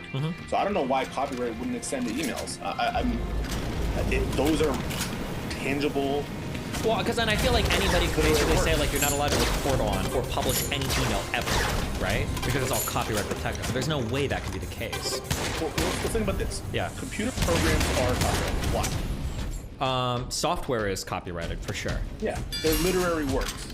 I guess you can. That's literally how they're defined. They're defined as literary works. Why? Because the computer code that makes up programs is written somewhere, and it's fixed in a tangible medium of expression that's like in a hard drive, or maybe you write it down somewhere. So computer programs are literary works, and they're protected by copyright. I don't know what kind of copyright protection would exist over computer programs and literary works, but not literally emails and literary works. I have to think that emails must be copyrightable. I've just never in my life heard that. So I just Googled this really quickly. There's a Medium article. It should be noted that an email is classified as a written work and is treated as such under copyright laws. Has anybody ever sued somebody for leaking an email under copyright protection? So let's think about just because you have a copyright email. Oh no, you're right. Because you would use the affirmative defense. You'd say, yeah, I did violate copyright, but it shouldn't matter because it counts as fair use because it passed the 4-factor test or whatever, right? So like the other questions like about infringement. Are you infringing on the copy? If you're just reporting on the emails, the existence of the emails, right? That's not copyright. You'd have to actually be copying. In fact, you have to prove that you're copying. You literally copying the email. So if you're just talking about it, doesn't count. And even if you just like straight up rip up the emails and post them somewhere, I think that that's what the fair use consideration with respect to purpose and newsworthiness, that consideration would be overriding if they're like super duper important. And so, and even if there's an infringement case, we have to like, I guess we're talking about Twitter's policy, right? And if Twitter has a so technically it's not an illegal argument initially. Initially the argument had to do with whether or not you could publish ill-gotten material essentially. Yeah. And a hard drive that's left somewhere, you don't own the copyright now suddenly to that drive. Now, I would say you could make the argument that some information might be newsworthy, therefore publishable. You still would own the copyright. I would agree with that. Sure. And so then, insofar as Twitter's hacked materials policy goes, there could be a piece of content that is defensible in court as fair use, but would still qualify for Twitter's hacked policies materials that would have it excised from the platform. Well, who decides what's the hacked material? That's what I said. That was one of the legitimate criticisms you could levy at Twitter, is you could say, well, I don't like the hacked materials policy on Twitter because I think that there's too much discretion involved on what counts as hacked materials. So let's deal with the other side. Let's make sure we're consistent. Yeah. New York Times, Trump taxes. Bad example, but go ahead. Bad example, why? So that, I'm familiar with that because I read both of these entire articles. So the reason why the New York Times article wouldn't count, and people have brought this up a lot, is because if you read that entire article, none of Trump's taxes are ever posted. Actually. Yeah, they talk about them. So if they actually posted it, then in my eyes, that should fall under Twitter's hacked material policy, if there were actual tax documents being posted. But there were no tax documents posted, it was just, they talked about the tax documents. Now, same thing with the Hunter Biden story, there were news publications that talked about the hacked materials on the left, but they didn't publish them, and they didn't get banned on Twitter. seems like Twitter was consistent on that policy. So how about, let me give you another hypothetical. Let's say there's an email going around that shows that the DNC was rigging the DNC primary against Bernie Sanders. Hold on, wait, I just want to, just real quick. But just talking about Hunter Biden's laptop was also banned, correct? No, that is not true. It was not banned to talk about the story. We all read about it on Twitter. It was not banned. That's not true. That is not true.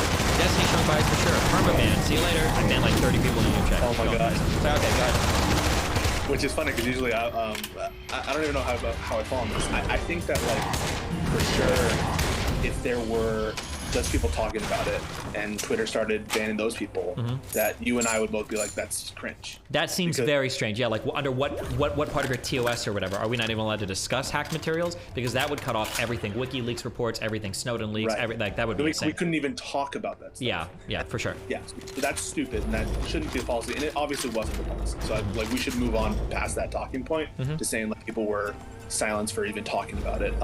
Maybe there were some people who fell through the cracks, but in terms of the actual policy, that wasn't the stated reason, and we were all watching people talk about it. So and in real time complain about the censorship. Okay, hypothetical situation. There's an email leak that shows that the DNC is stacking the odds against Bernie Sanders in the Democratic primary, and it's a matter of public interest for people to like actually see the words that are being used. Right? And so, no, they're not taking a little image of the email, but they're literally verbatim copying the words that were used by Donna Brazil or whoever. And you know, you're copying, right? You couldn't get away from. Yeah. So so Twitter doesn't have that policy anymore. I have to go and check on it. But like, I don't think that like republishing emails is a big deal. My understanding for why it got hit by the Twitter policy is because that New York Post article included candid photos of Hunter Biden, like smoking crack and fucking around with prostitutes. Now they were censored a little bit, but it included those candid photos. So it's a hacked photos policy. Yeah, or like personal materials or something, I guess. But I don't think emails would fall under that because lots of like hacked email stuff has been reported and Twitter's never banned for it. But I think that there's probably like some level. I think their material policy had to do with some level of personal information because somebody had published a list of like police officer addresses or something before, and they'd gotten banned from Twitter as well for that.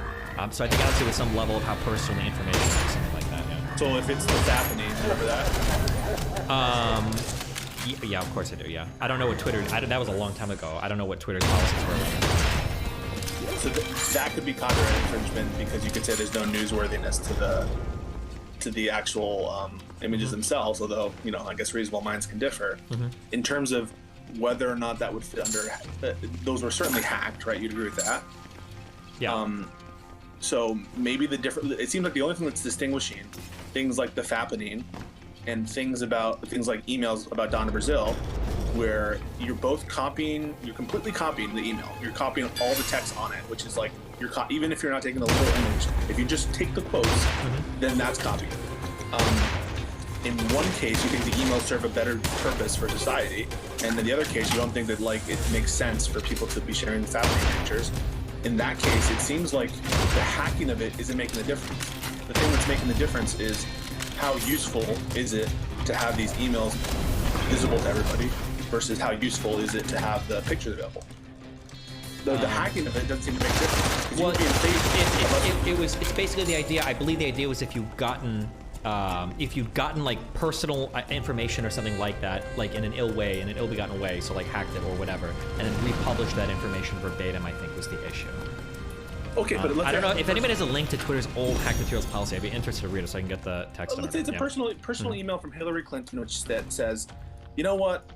I hate Tim Kaine. He just seems like a bad dude." You know, that's a personal email about her personal take on Tim Kaine. And would we not be allowed to like, okay, Hillary Clinton said this. This is everything she said, and we have this email. Would you be against us like publishing that fact? So, well, careful what you're asking me. Would I be against publishing it? I think that even the Hunter Biden stuff was probably fair game to publish, I think. We're talking about whether Twitter could ban somebody for it, right? Do you think it would be consistent with...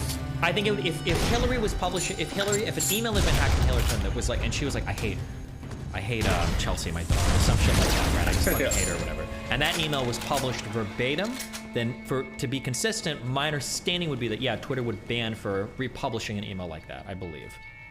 Okay. As dumb as that sounds, I believe that was their policy before the New York Post story, and then I think they got rid of that policy after the New York Post story because of the uproar against it. So I think like whether or not it's hacked or not shouldn't be what's driving our analysis. That seems like because I think people should be able to find out what Hillary Clinton was saying about her political running mate or something, right?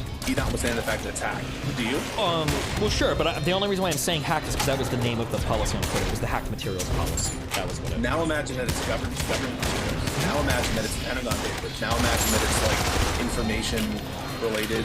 We find out that through a hacking by WikiLeaks and the Russians, we find out that the government's been doing something super, super bad to the American people, or have been hiding or lying about the war in Iraq or the war in Afghanistan or something like that. Would you be like, okay, our policy is that those are hacked materials? Would we be against Twitter or in favor of Twitter being like, all right, let's apply our hacking policy and prevent people from sharing that the government has been lying to us about the warfare? I don't know. That's a hard one. So is it different? The government? Is it different because it's powerful people? If it's different because it's the government, why would it be? I think the issue that Twitter had was from Twitter's perspective is that I don't think Twitter didn't want to be a center for people to go out, hack people, and then come to Twitter and distribute the original material. I think that's what Twitter was trying to avoid. Yeah, so I think that like we should be honest, and I think what conservatives want to be said, and I can understand it a little bit. But like what's happening here is Twitter or maybe Facebook is taking the kind of editorial role a little bit to see whether or not this stuff is true, whether or not it's verified. Just like I don't begrudge CNN or New York Times for like not broadcasting every day that this is a story until they verified it. And I don't have a problem with these platforms like deciding that harm versus cost versus whether this is true, whether it's verified. That stuff, as long as they're honest about it. I think that that's what's being requested is that. Hold on. Before we run down this whole road, okay? I don't think I necessarily disagree with you. I don't even know if I would agree with this policy ever on Twitter. I don't know if it was ever a good policy. I'm not You're arguing. just explaining. It just irritates me when people say that story was censored because they were trying to hide information about Hunter Biden. That wasn't the case. They had a story that they used to censor left-leaning leaks before, or leaks about right-leaning things, the cop thing. And that was a policy that Twitter had in the books that they previously enforced over the New York Post, and they changed it after the New York Post. That's all I'm trying to get across. Whether or not the policy is good or bad, I think there are really good arguments on both sides of that, and I probably lean in favor of them. You probably should let hackers control a show. I'm not even necessarily in favor of the policy. I just get irritated when people misrepresent it. That's my thing. Do you think that you should allow hacked materials, even if they're unverified, to be on Twitter? I don't know if Twitter should be in the role of verifying them for what you just said in terms of like editorial stuff. Like, is it Twitter's job? If somebody posts something on Twitter, should my mind go, I know this is valid because it's on Twitter? Because Twitter said it. Yeah, exactly. Or should it be up to the poster themselves? Then why should Twitter be blocking lies about COVID and lies about the election? I don't know if they should, but that's like a huge role that the social media companies are taking on now, probably because of pressure from Congress, especially after the Cambridge Analytica shit. Are we okay with that? Are we okay with the government? Like, there was a high need by the government and by America during the height of the crisis for people to get vaccinated. And people were spreading outright misinformation and lies about that. Same thing with the election stuff. Should it, if it's not Twitter, part of at least Twitter's responsibility, when they see big, important, harmful cases like this to step in, why should we be okay with them doing any of that? Why should we be okay with them like banning pornography, banning bullying, right? Why would we? Well, I don't know. I don't know what assumptions you're making about my positions. I don't know if I am okay with them banning bullying or stuff like that. Like, you have mute functions, you got ignore functions, like. Oh, so let's say that someone makes a racial attack on Twitter against someone else. Yeah. You think that it's not a good idea for Twitter to ban someone for like? Well, hold on. Claire, what do you mean by good idea? Is it a good idea for Twitter to, as a policy, ban racial harassment on its platform? Well, good for what? Do you think it's a good idea? I don't know what you mean by good idea. Is it legal? Is it good for their stocks? Is it good for the people on the platform? What do you mean by good idea? Is it ethical? Is it moral? Is it the right? I don't. Is it ethical? I mean, like, it's always good to make people be nicer to each other. But I don't think that a platform has a legal responsibility to ban bullying. I don't think that they should ban bullying. Yeah, go ahead. What? You were in charge of Twitter. Would that be your policy? No, fuck no. You have block functions, you can use it. And you can make rules if somebody's trying to get around a block, then you fucking ban them. Boom. But if somebody says something mean to you or racial slur or hate speech or whatever, then you block them. There's block functions on social media for a reason. I don't think people should be getting banned for it. So, it sounds like you're big on the side of the conservatives in terms of like. Yeah, of course. I've never said my issue has never been about like I think that this should have been censored and blah blah blah. That's never been my position. I just wish that when people would cite their disagreements with it, they would be correct and not fucking retards and say, oh, Twitter's just being politically biased. It's not they're being politically biased, so they had a hack materials policy that arguably wasn't a good policy. I don't know if I agree with that policy. I don't think I do. I'm not defending the censoring of the story or whatever, but the story wasn't even censored. Other people had written about the story. But I just get irritated that when conservatives attack it, they attack it like retards. They don't even know what the fuck they're talking about. They just say, oh, well, it was censored because fucking Jack loves Hunter Biden and he was giving him foot jobs with those other girls. And that's why, you know, when they're sharing crack pipes together, he was censoring bad stories. That's what conservatives believe, because they're fucking retarded. They have no honest engagement with any of the systems they criticize. So I'm just saying, if you want to criticize it, at least give the correct criticism. That the hack materials policy was garbage. That's fine. Okay, that makes sense. You would unban Trump, you would unban. Yeah, absolutely, yeah. Banning like leaders like that from social media is fucking insane to me. That's crazy, in my opinion. But wow. Sorry. That's and you would you think that the censorship over the COVID stuff and election stuff, that's all wrong too? That's a really tough one. But I mean, like, I lean on the side of like. Here's my issue, is that I feel like having those policies that are somehow ubiquitously spread against every social media platform is like an admittance that democracy fails. That's what it feels like to me. That like, misinformation cannot be overcome. It's impossible to deal with it, and like the only thing we can do is like permaban and silence as many people do. I don't think that's a healthy approach to things, and I don't even know if it's necessarily true. I think that the onus needs to be on science communicators and people in entertainment and people in the government to work better on their communication. And I think instead of getting better at communicating things, people just assume that social media ban functions are going to take the place of all of that hard work. And then they just basically like throw everybody out to the wolves and say, oh, good luck, you know, we banned all the misinformation people. Hopefully it'll find a platform somewhere else. Yeah. Twitch shouldn't, by that logic, ban gambling, shouldn't ban no, I think that's a bit different. I don't view Twitch as like a social media platform. I think it's a bit different. Like Twitch is like a little bit more niche in terms of like entertainment or whatever. I think it's a bit different. So certain platforms, a place where you post content, you would see them as more public square. Yeah, like Twitter, even YouTube, I think I would see as public square. Twitter, Facebook, maybe TikTok, Instagram, whatever. I would see these things kind of. I don't know if I would for Twitch.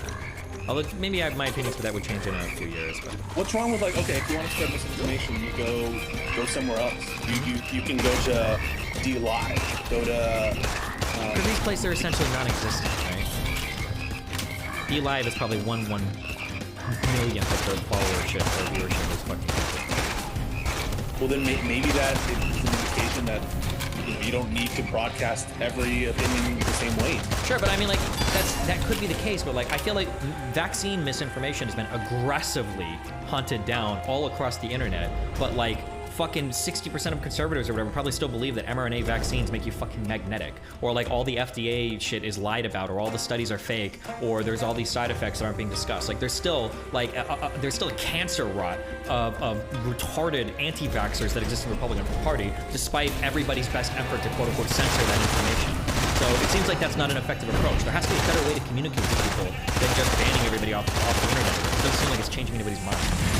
If it were changing people's minds, if it were helping lower rates of whatever skepticism, would that change your mind? Like if you knew that, okay. Yeah, I might have a different opinion about it, maybe. But this is why I believe that is the responsibility of the public and not the government. Do you remember X Skills Me?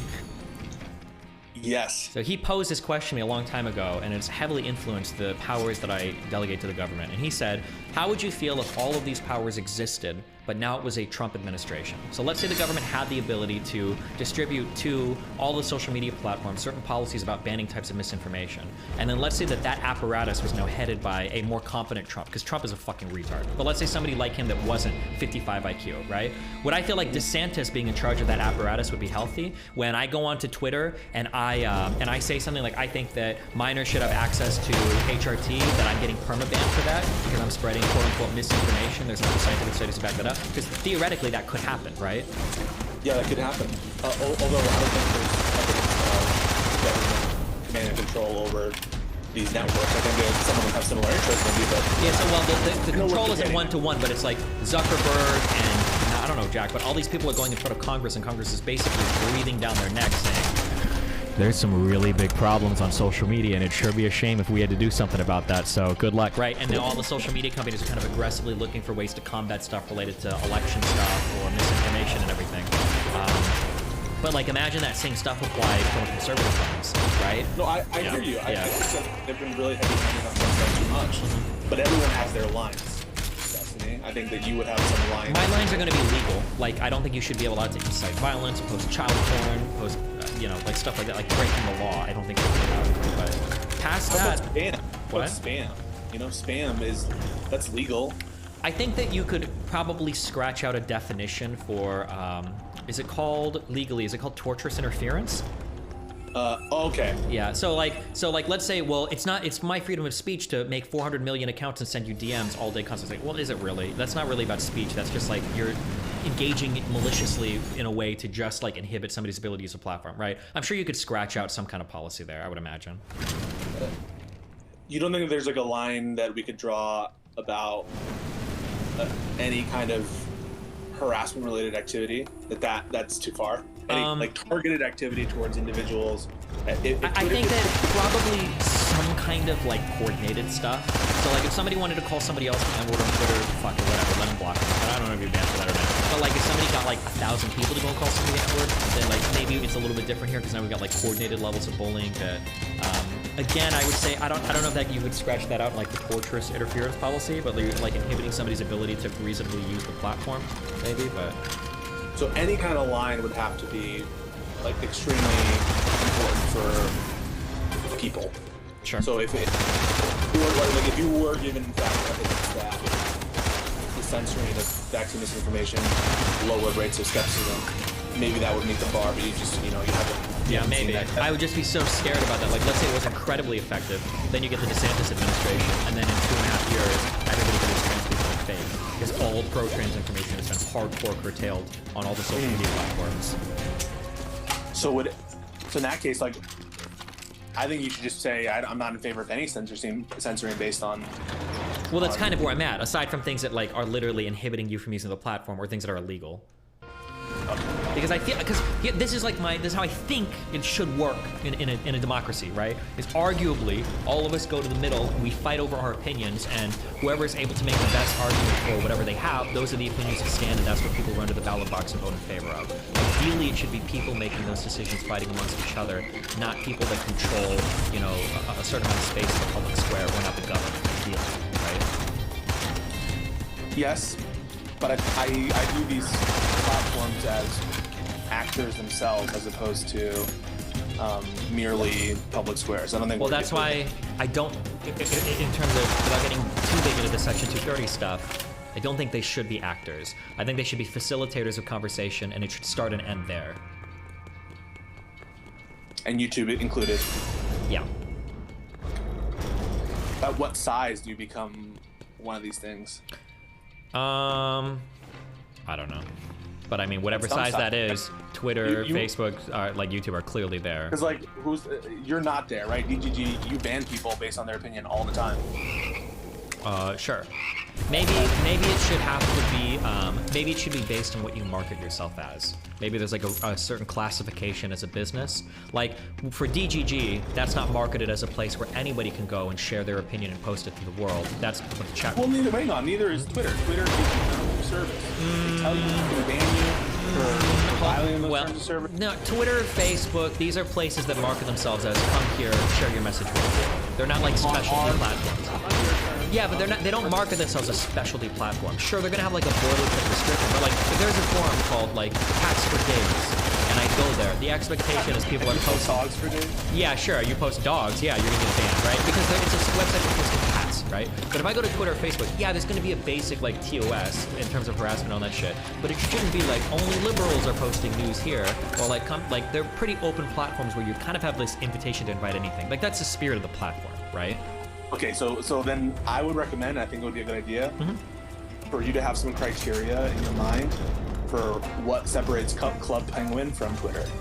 What kind of things you look for to determine whether something is more Club Penguin or whether I hate to do the like I'll know it when I see it, but like it feels like I don't think that Club Penguin is marketed as like come here and everybody can share their opinion with the world and that's what our purpose is, right? Whereas it's more or less it's like if I were to go and look at like what does it say on Twitter when you go to make an account, or like Twitter or Facebook.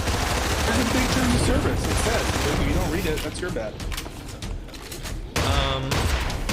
It says how much more clear can you get? There's no harassment allowed. But just because we have a little bit more broader than Club Penguin. Well, sure, but okay, we can talk about harassment, but that's a meaningfully different conversation than like misinformation. I think you can get to harassment on like edge cases of misinformation, but I think that's a fundamentally different type of conversation. Because we can imagine a world where my dream of like basically all misinformation policies going away could still leave room theoretically for a harassment policy, but that's like a fundamentally different conversation, I think, right? What if the name of Twitter was Twitter minus vaccine misinformation? They've changed their name to Twitter except for vaccine misinformation. Then I think it would be perfectly fine. If you called yourself like, well, you laugh, but no, like for instance, if Twitter, no, hold on. That would be perfectly valid. Let's say Twitter renamed itself to Blue Twitter. And that's what they call themselves, and they started banning all conservatives on the platform. I'd be okay with that. It's literally called fucking Blue Twitter. You go there, understanding that like this is like a liberal/Democrat platform. Sure. This is like a notice thing. This is like a note. Yeah, exactly. But no, that's what it is. It's the expectation of what is to be found on the platform. Well, I feel like when I think of like Twitter, Facebook, YouTube, these are not supposed to be, in my mind, it doesn't feel like they're supposed to be politically biased platforms. These are a place where everybody can go and post and share their ideas and messaging or whatever. When it starts to play, if somebody messages or advertises themselves as like if there was like if it was called like Twitter GOP or something, that was the name of the site. And they're like, we're banning all liberals. We're like, okay, yeah, it's called fucking Twitter GOP. I understand what I'm getting when I go to the site. Yeah. But we can have no expectation that people read the contract. I mean, how much more notice can you have? You click an agreement that says, I understand the terms and conditions. You're put on notice. If this is just about notice, like, can't we have an expectation that people read? Well, sure. Are we talking about misinformation or are we talking about harassment? Either one, either or. Well, I think that they're meaningfully different conversations. Okay, let's say that Twitter and the TOS says, at the top of the page, it is incredibly material to you using the term of service that you follow Twitter's misinformation policy. Any violation of Twitter's misinformation policy is material breach of the terms of service. Sure, which is probably say already, yeah. On each of the TOS, let's say they have that big letters, each of the TOSs says that any breach of the misinformation policy is a material breach of the TOS. Isn't that enough notice? Yeah, I mean, arguably it is. It doesn't feel like that misinformation policy, like. It feels like the misinformation policy is created exclusively for conservatives. Like, has there ever been a misinformation notice about? Or they misinform a lot. I understand. I agree with you. Well, I would say people on the left do quite a bit as well. But like, if I'm thinking of YouTube and Twitter, what are the misinformation tags popping up under? They're popping up under global warming, usually against conservatives. They're popping up against like vaccine misinformation, almost always against conservatives. Election stuff, which is almost always against conservatives. I agree with that. Conservatives spread a fuck ton of misinformation, but that it almost feels like a policy like crafted just to like basically fuck them over. Maybe some people are behaving really badly right now, D-man. I think that we got some really bad hombres. No, I agree with you. Of course. Yeah. Look at how many people still downplay stuff like January 6th. How many people still have horribly fucking stupid ideas about vaccines. I 1,000,000% agree with you. It just doesn't seem like the solution is like, oh my God, I figured out how to deal with this problem in the US. We're just gonna ban it from all social media. That doesn't seem like. I think that they're being too heavy-handed too. I just think that like they should not be treated, especially if Twitter is putting in TOS stuff and you agree to these conditions. And like you have notice, right? Or you should have constructive notice of this thing. Imagine what they put in the TOS. Like, also we have the right to apply our policies arbitrarily and unevenly. Would you have a problem with that if they were like? Well, I mean, they kind of say that, and that we can restrict your access to this platform at any time. Yeah, so if your concern is like notice and people maybe you have a problem with Twitter like ever making statements. Well, hold on. My concern isn't only notice, right? Like if Twitter were to change itself today and say, oh, just on notice we're banning all conservatives, I wouldn't be okay with that, right? The notice thing just had to do with if you create a certain platform, what are the expectations on that platform? But hang on, if you agree that if Twitter had like a name like Twitter plus censorship, yes, I'd be okay with almost everything we do. Yeah, I my position. By changing their name, yes, people use it. Yeah, they're like, okay, we like censored Twitter. Yes, we're going to use it. Yep, the name changes enough for you. You're like, okay. Yeah, I mean, you laugh, but like that makes perfect sense to me. Based on like how things are named or what like the expectations are in certain areas, I know what I'm getting when I walk into an area, right? If I go to some place called Twitter GOP, okay, yeah, if I say some progressive shit and I get banned, of course, I understand that 100%. If I go to a forum called Dogs Forever and I start talking about how cats are the best, I'm trolling. I know I'm gonna get banned. That's fine. If I go into an open media platform like Twitter or Facebook that wants views from all parts of the world, and I go and I say, I think mRNA vaccines are fake, and I get banned, I'm like, wait, what the fuck? Oh, this is only for liberal opinions. People cannot then say things like, oh, it's so obvious that Twitter hates conservatives. It's so obvious that they're in the bag of the Democrats. They can't on the one hand say it's so obvious in the Democrat conspiracy because it's so obvious that they're in favor of Democrats, and then be like, oh, but we have no idea that like Twitter has a bias against Democrats. Well, they don't say that last part anymore. They say openly, like, of course, Twitter and Facebook and these social media platforms, big tech is in They're on notice. What's your problem? It might as well, like, for that. I don't like the segregating of them off into other platforms. Even if they understand. Okay. Even if they understand that, I don't like that. I don't think it's good. It just it plays into this more macro narrative of like, I don't have to learn how to communicate with the opposition. I just need to homogenize my side as much as possible. I need them to sort into their groups and us to sort into our groups. And rather than science communicators, which suck, by the way, and rather than academics, who also suck, by the way, and rather than the media, who also suck, by the way, learning how to communicate to people with differing opinions, instead we just like ban everybody off of everything. So now all the conservatives are on Gab, all the liberals are on Twitter, and then we all go along our merry lives, which is insane to me. That seems dysfunctional, in my opinion. Yeah, I just. Yeah. And I think that's the world we're headed for. We're accelerating increasingly towards that world. Like, it hasn't happened yet, but this is the scary thing to me, okay? Thankfully, so far, every alternative media for fucking Nazis and conservatives has fucking failed. Because most people don't get banned off of Twitter. Why do you say thankfully? Because if it succeeded, then I think what would happen is we would self-segregate even harder. Where somebody would be like, oh, I'm conservative. Oh, if you're a conservative, don't go on Twitter. That's a horrible website. Go on Gab and post there instead. And it's like, okay, well now Twitter's gonna fly even further to the left. Gab is already a toxic fucking shithole of a platform. No offense to Gab. All of those side media sites are. And now they're gonna become even more toxic and right-leaning. And now, like, where are we now in 10 years, right? But you get a sense of like why Twitter and Facebook and these platforms these falls in the first place. It's because they're trying to make money, and they consider that like these people don't want to use these platforms if they're being. No, I don't. I think they actually feel a tinge of moral responsibility to the world. I don't think it's just about money at this point. I think that it also has to do with feeling like, I bet Zuckerberg, this is just a guess, I could be totally fucking wrong, but I bet that these people do feel some amount of responsibility when it comes to like elections, when it comes to misinformation. Did you say no? You think? No, I'm just like, I think that a lot of people would.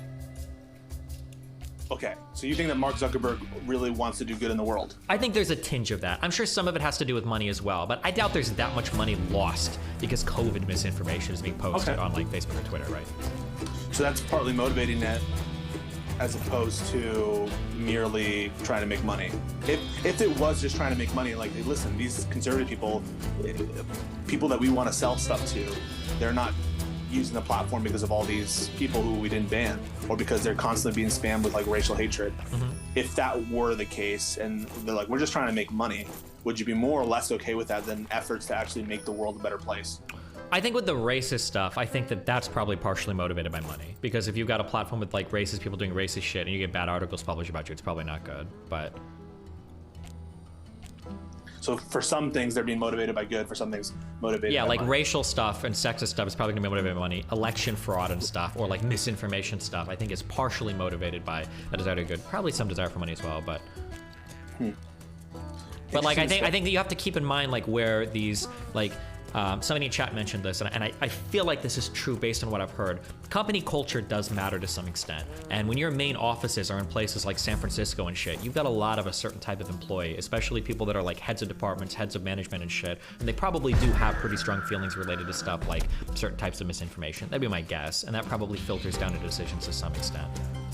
I just don't like the segregating we're doing of all the people onto different platforms and different ideas. I think that's really bad. And I feel like it's used too quickly as an excuse for people to learn to not have to communicate with anybody. You say that, Dest, you say that, but didn't you read an article, and it was a really interesting one too, that says that people do this in their lives. Everyone does it. That like if you talk to any Democrat who says I have conservative friends, you always bring it up. That what they mean is they have some centrist fucker who's like, okay, I like low taxes, but they're not talking about a Trumple who thinks yeah, I agree. That does happen. But I'm just saying technology is making it easier and easier and easier to segregate even more than we ever have before. That's the issue, I think. Like back like 20 or 30 years ago, you kind of had to be friends with people around you. You couldn't really find people on the internet because the internet didn't really exist, right? You were friends with people in your local area. You still probably self-segregate, for sure, to some extent. I'm sure you do. But like, it's gotten easier. Like different types of tools. Yeah. On the internet. Yeah, different tools make it easier than ever before to never, ever, ever have to see somebody with a different opinion than yours. And I think that's probably a bad thing. I think I agree with that. I also think communication from like educators, academics, science journalists, people in government, I think has gotten bad. How do you think it should be more gentle and more it needs to be more persuasive. We've lost that ability to be persuasive when the facts are on our side. Like for things like mRNA vaccines, like it still bothers me, even from a conservative perspective. The mRNA vaccines should be heralded as like a champion of American capitalist achievement. Like less than a year, we got like that's an amazing American story, and even conservatives are against it because of their mind rot from stuff. But like, I think we could have done a better job on messaging. But I think the problem is people, especially on the left, as they've gotten more control over the different levers of cultural power and communication and whatnot, have kind of had this idea of like, oh, well, you either agree with us or you're like a racist/fascist and you're not worth talking to. And when those are the only two opinions, it's like, well, why even learn how to communicate with somebody that doesn't already agree with you, you know? Okay, so not necessarily gentle, but persuasive. Persuasive, yeah. It doesn't have to necessarily be gentle, but it needs to be persuasive. You need to be able to write in style of somebody isn't already fully bought into 99% of my argument. You know, here's the How last do you persuade someone from the perspective of like Joe Biden if you think that this guy is sucking the venom or I don't know, what's the substance, adrenochrome or whatever, out of babies' skulls? How do you persuade someone who's in the abyss? I feel like people get pushed there over time, and I feel like a lot of the push can come from the other side. That's what I feel like happens. So get them before they fall to. Yeah, or at least like I've said this before, and I've noticed this is more and more and more true ever since I've noticed this a few years ago. That like people's descent into madness often starts with a push from the side that you would hope to get the most reasonable. It'll be a few and it only takes like 2 or 3 lies from a person for somebody to never trust that particular side again. And so when those things happen a few times, all of a sudden you're looking elsewhere for, well, who's going to be the real people to give you truth in life? Like I've already seen them publish this lie or that lie, so you know now. So let's apply it to you. You're on a Nico Fuentes arc. You're in the middle of that arc. Where do you see some successes? Where do you see some failures? Where do you see any? If you're making any attempts to try to at least moderate or trying to give voice to more reasonable opinions, how is that going? How do you think it will go? I mean, so my goal, I think it's going decently, but like my goal, I have a few goals. So number one is I always want to be reasonable. I want to appear reasonable.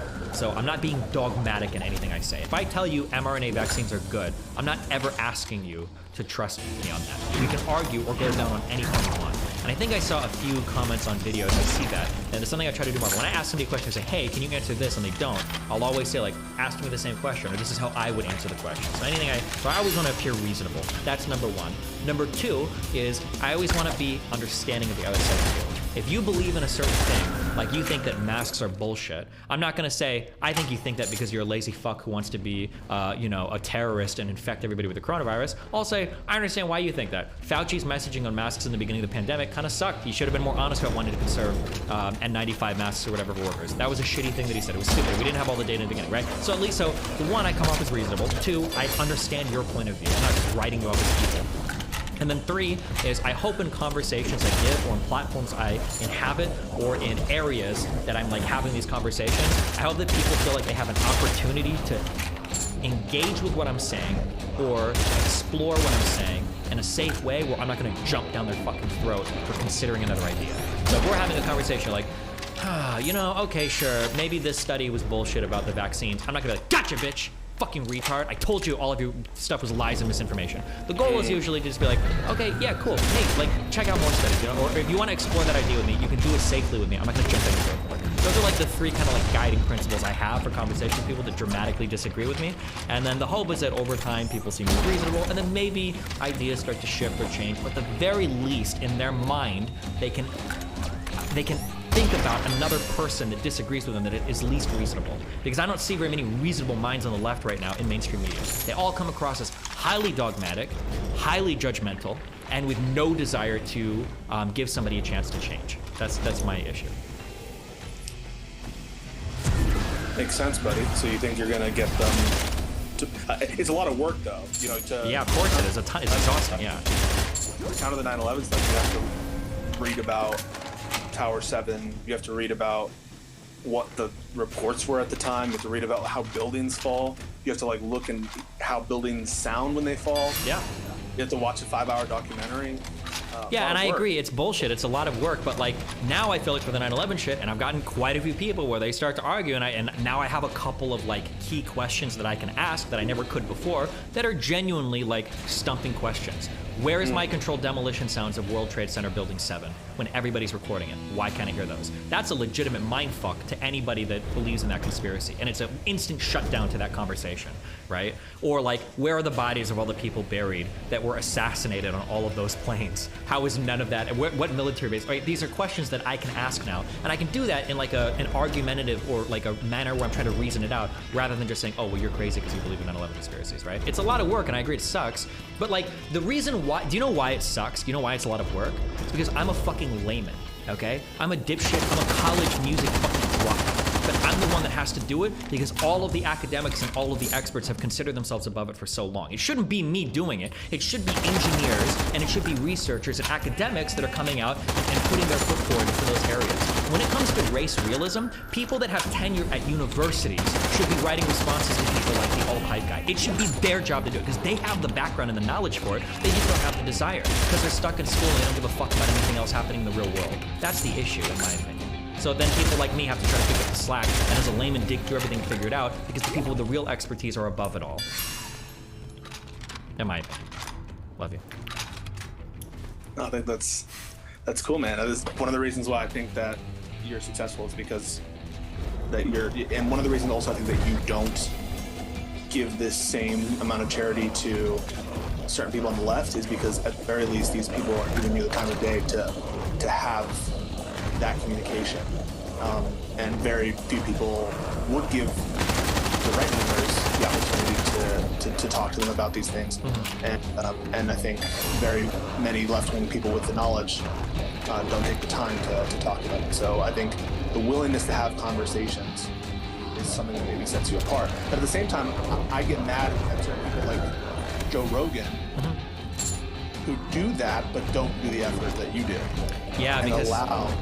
Go ahead. No, you go. Okay, yeah.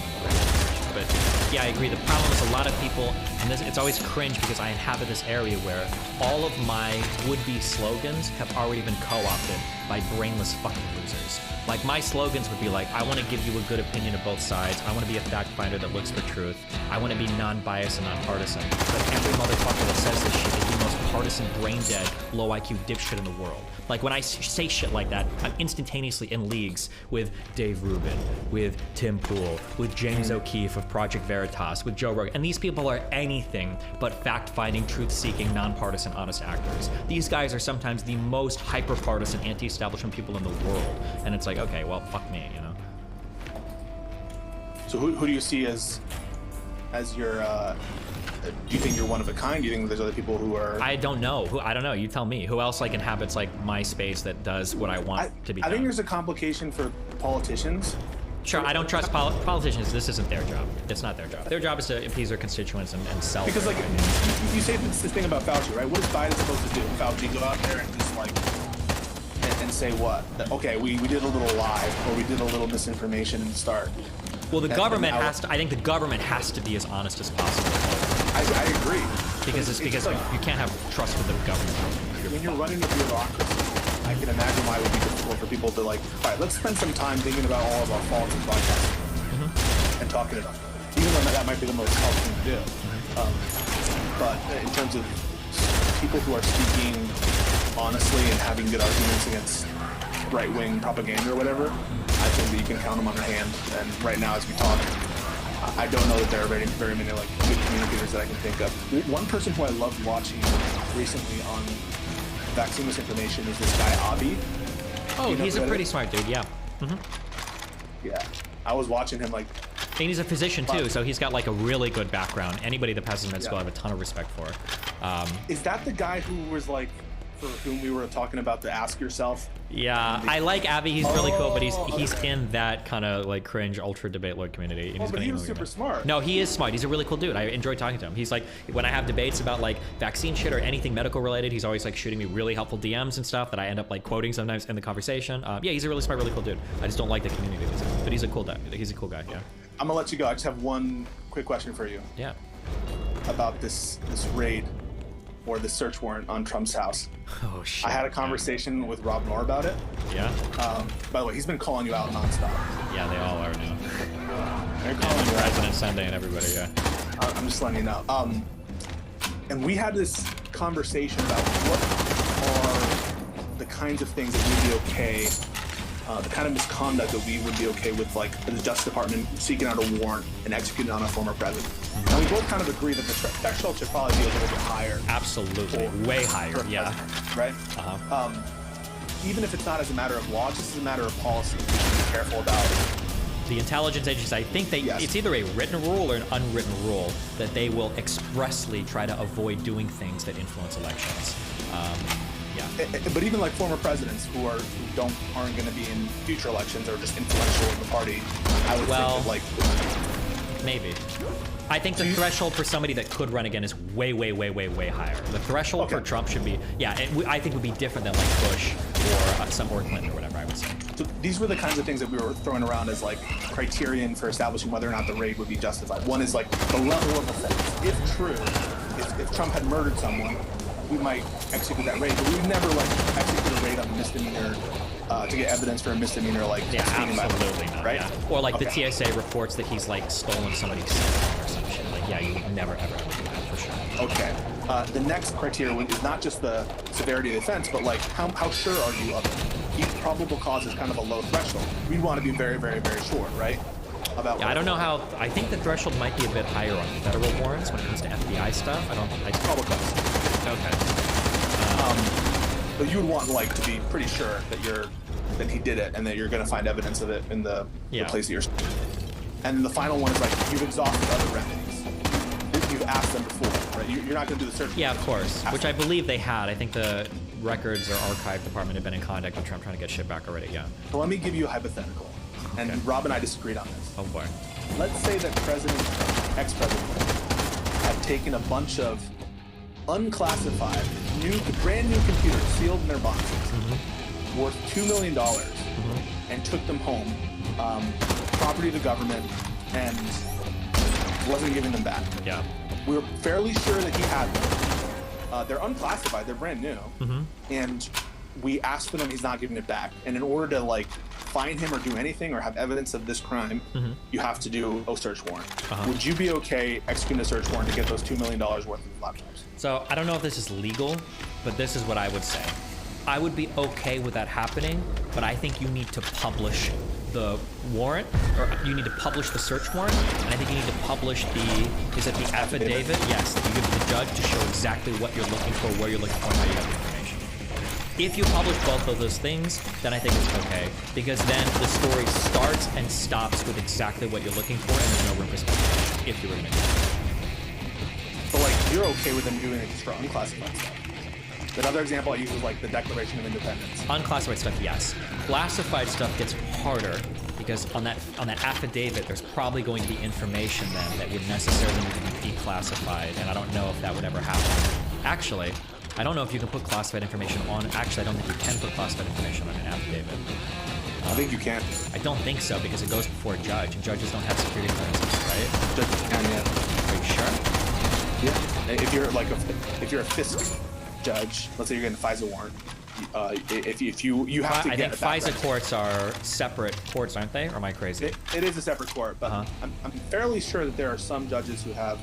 Yeah, for a FISA court, that might be the case, but I think FISA stuff, because that's a whole separate court, the Foreign Intelligence Surveillance Court. I think that's a whole separate court system. It's not just a normal judge. It uses district judges. Does it? Okay, I might be totally wrong. Yeah, the Supreme Court, the Chief Justice nominates people to be on the FISC court, but there's additional checks there. I think that that federal judges have some security clearance, or I believe so. Someone can correct me. Well, if you work in a FISC court, I would imagine you almost necessarily have to, right? Because the affidavits you're getting are going to have probably classified information on them.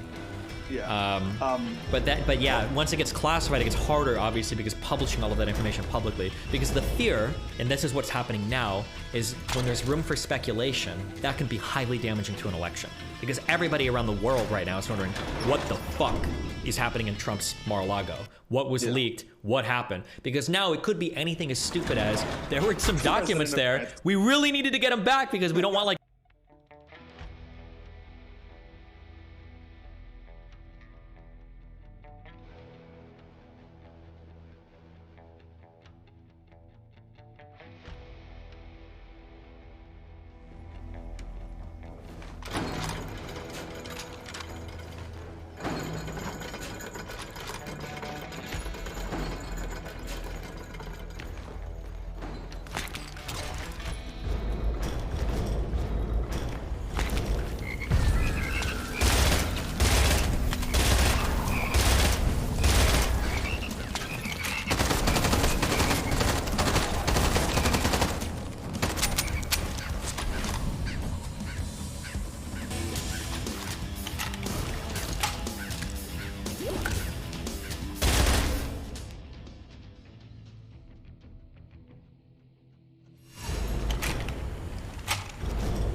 Dijon.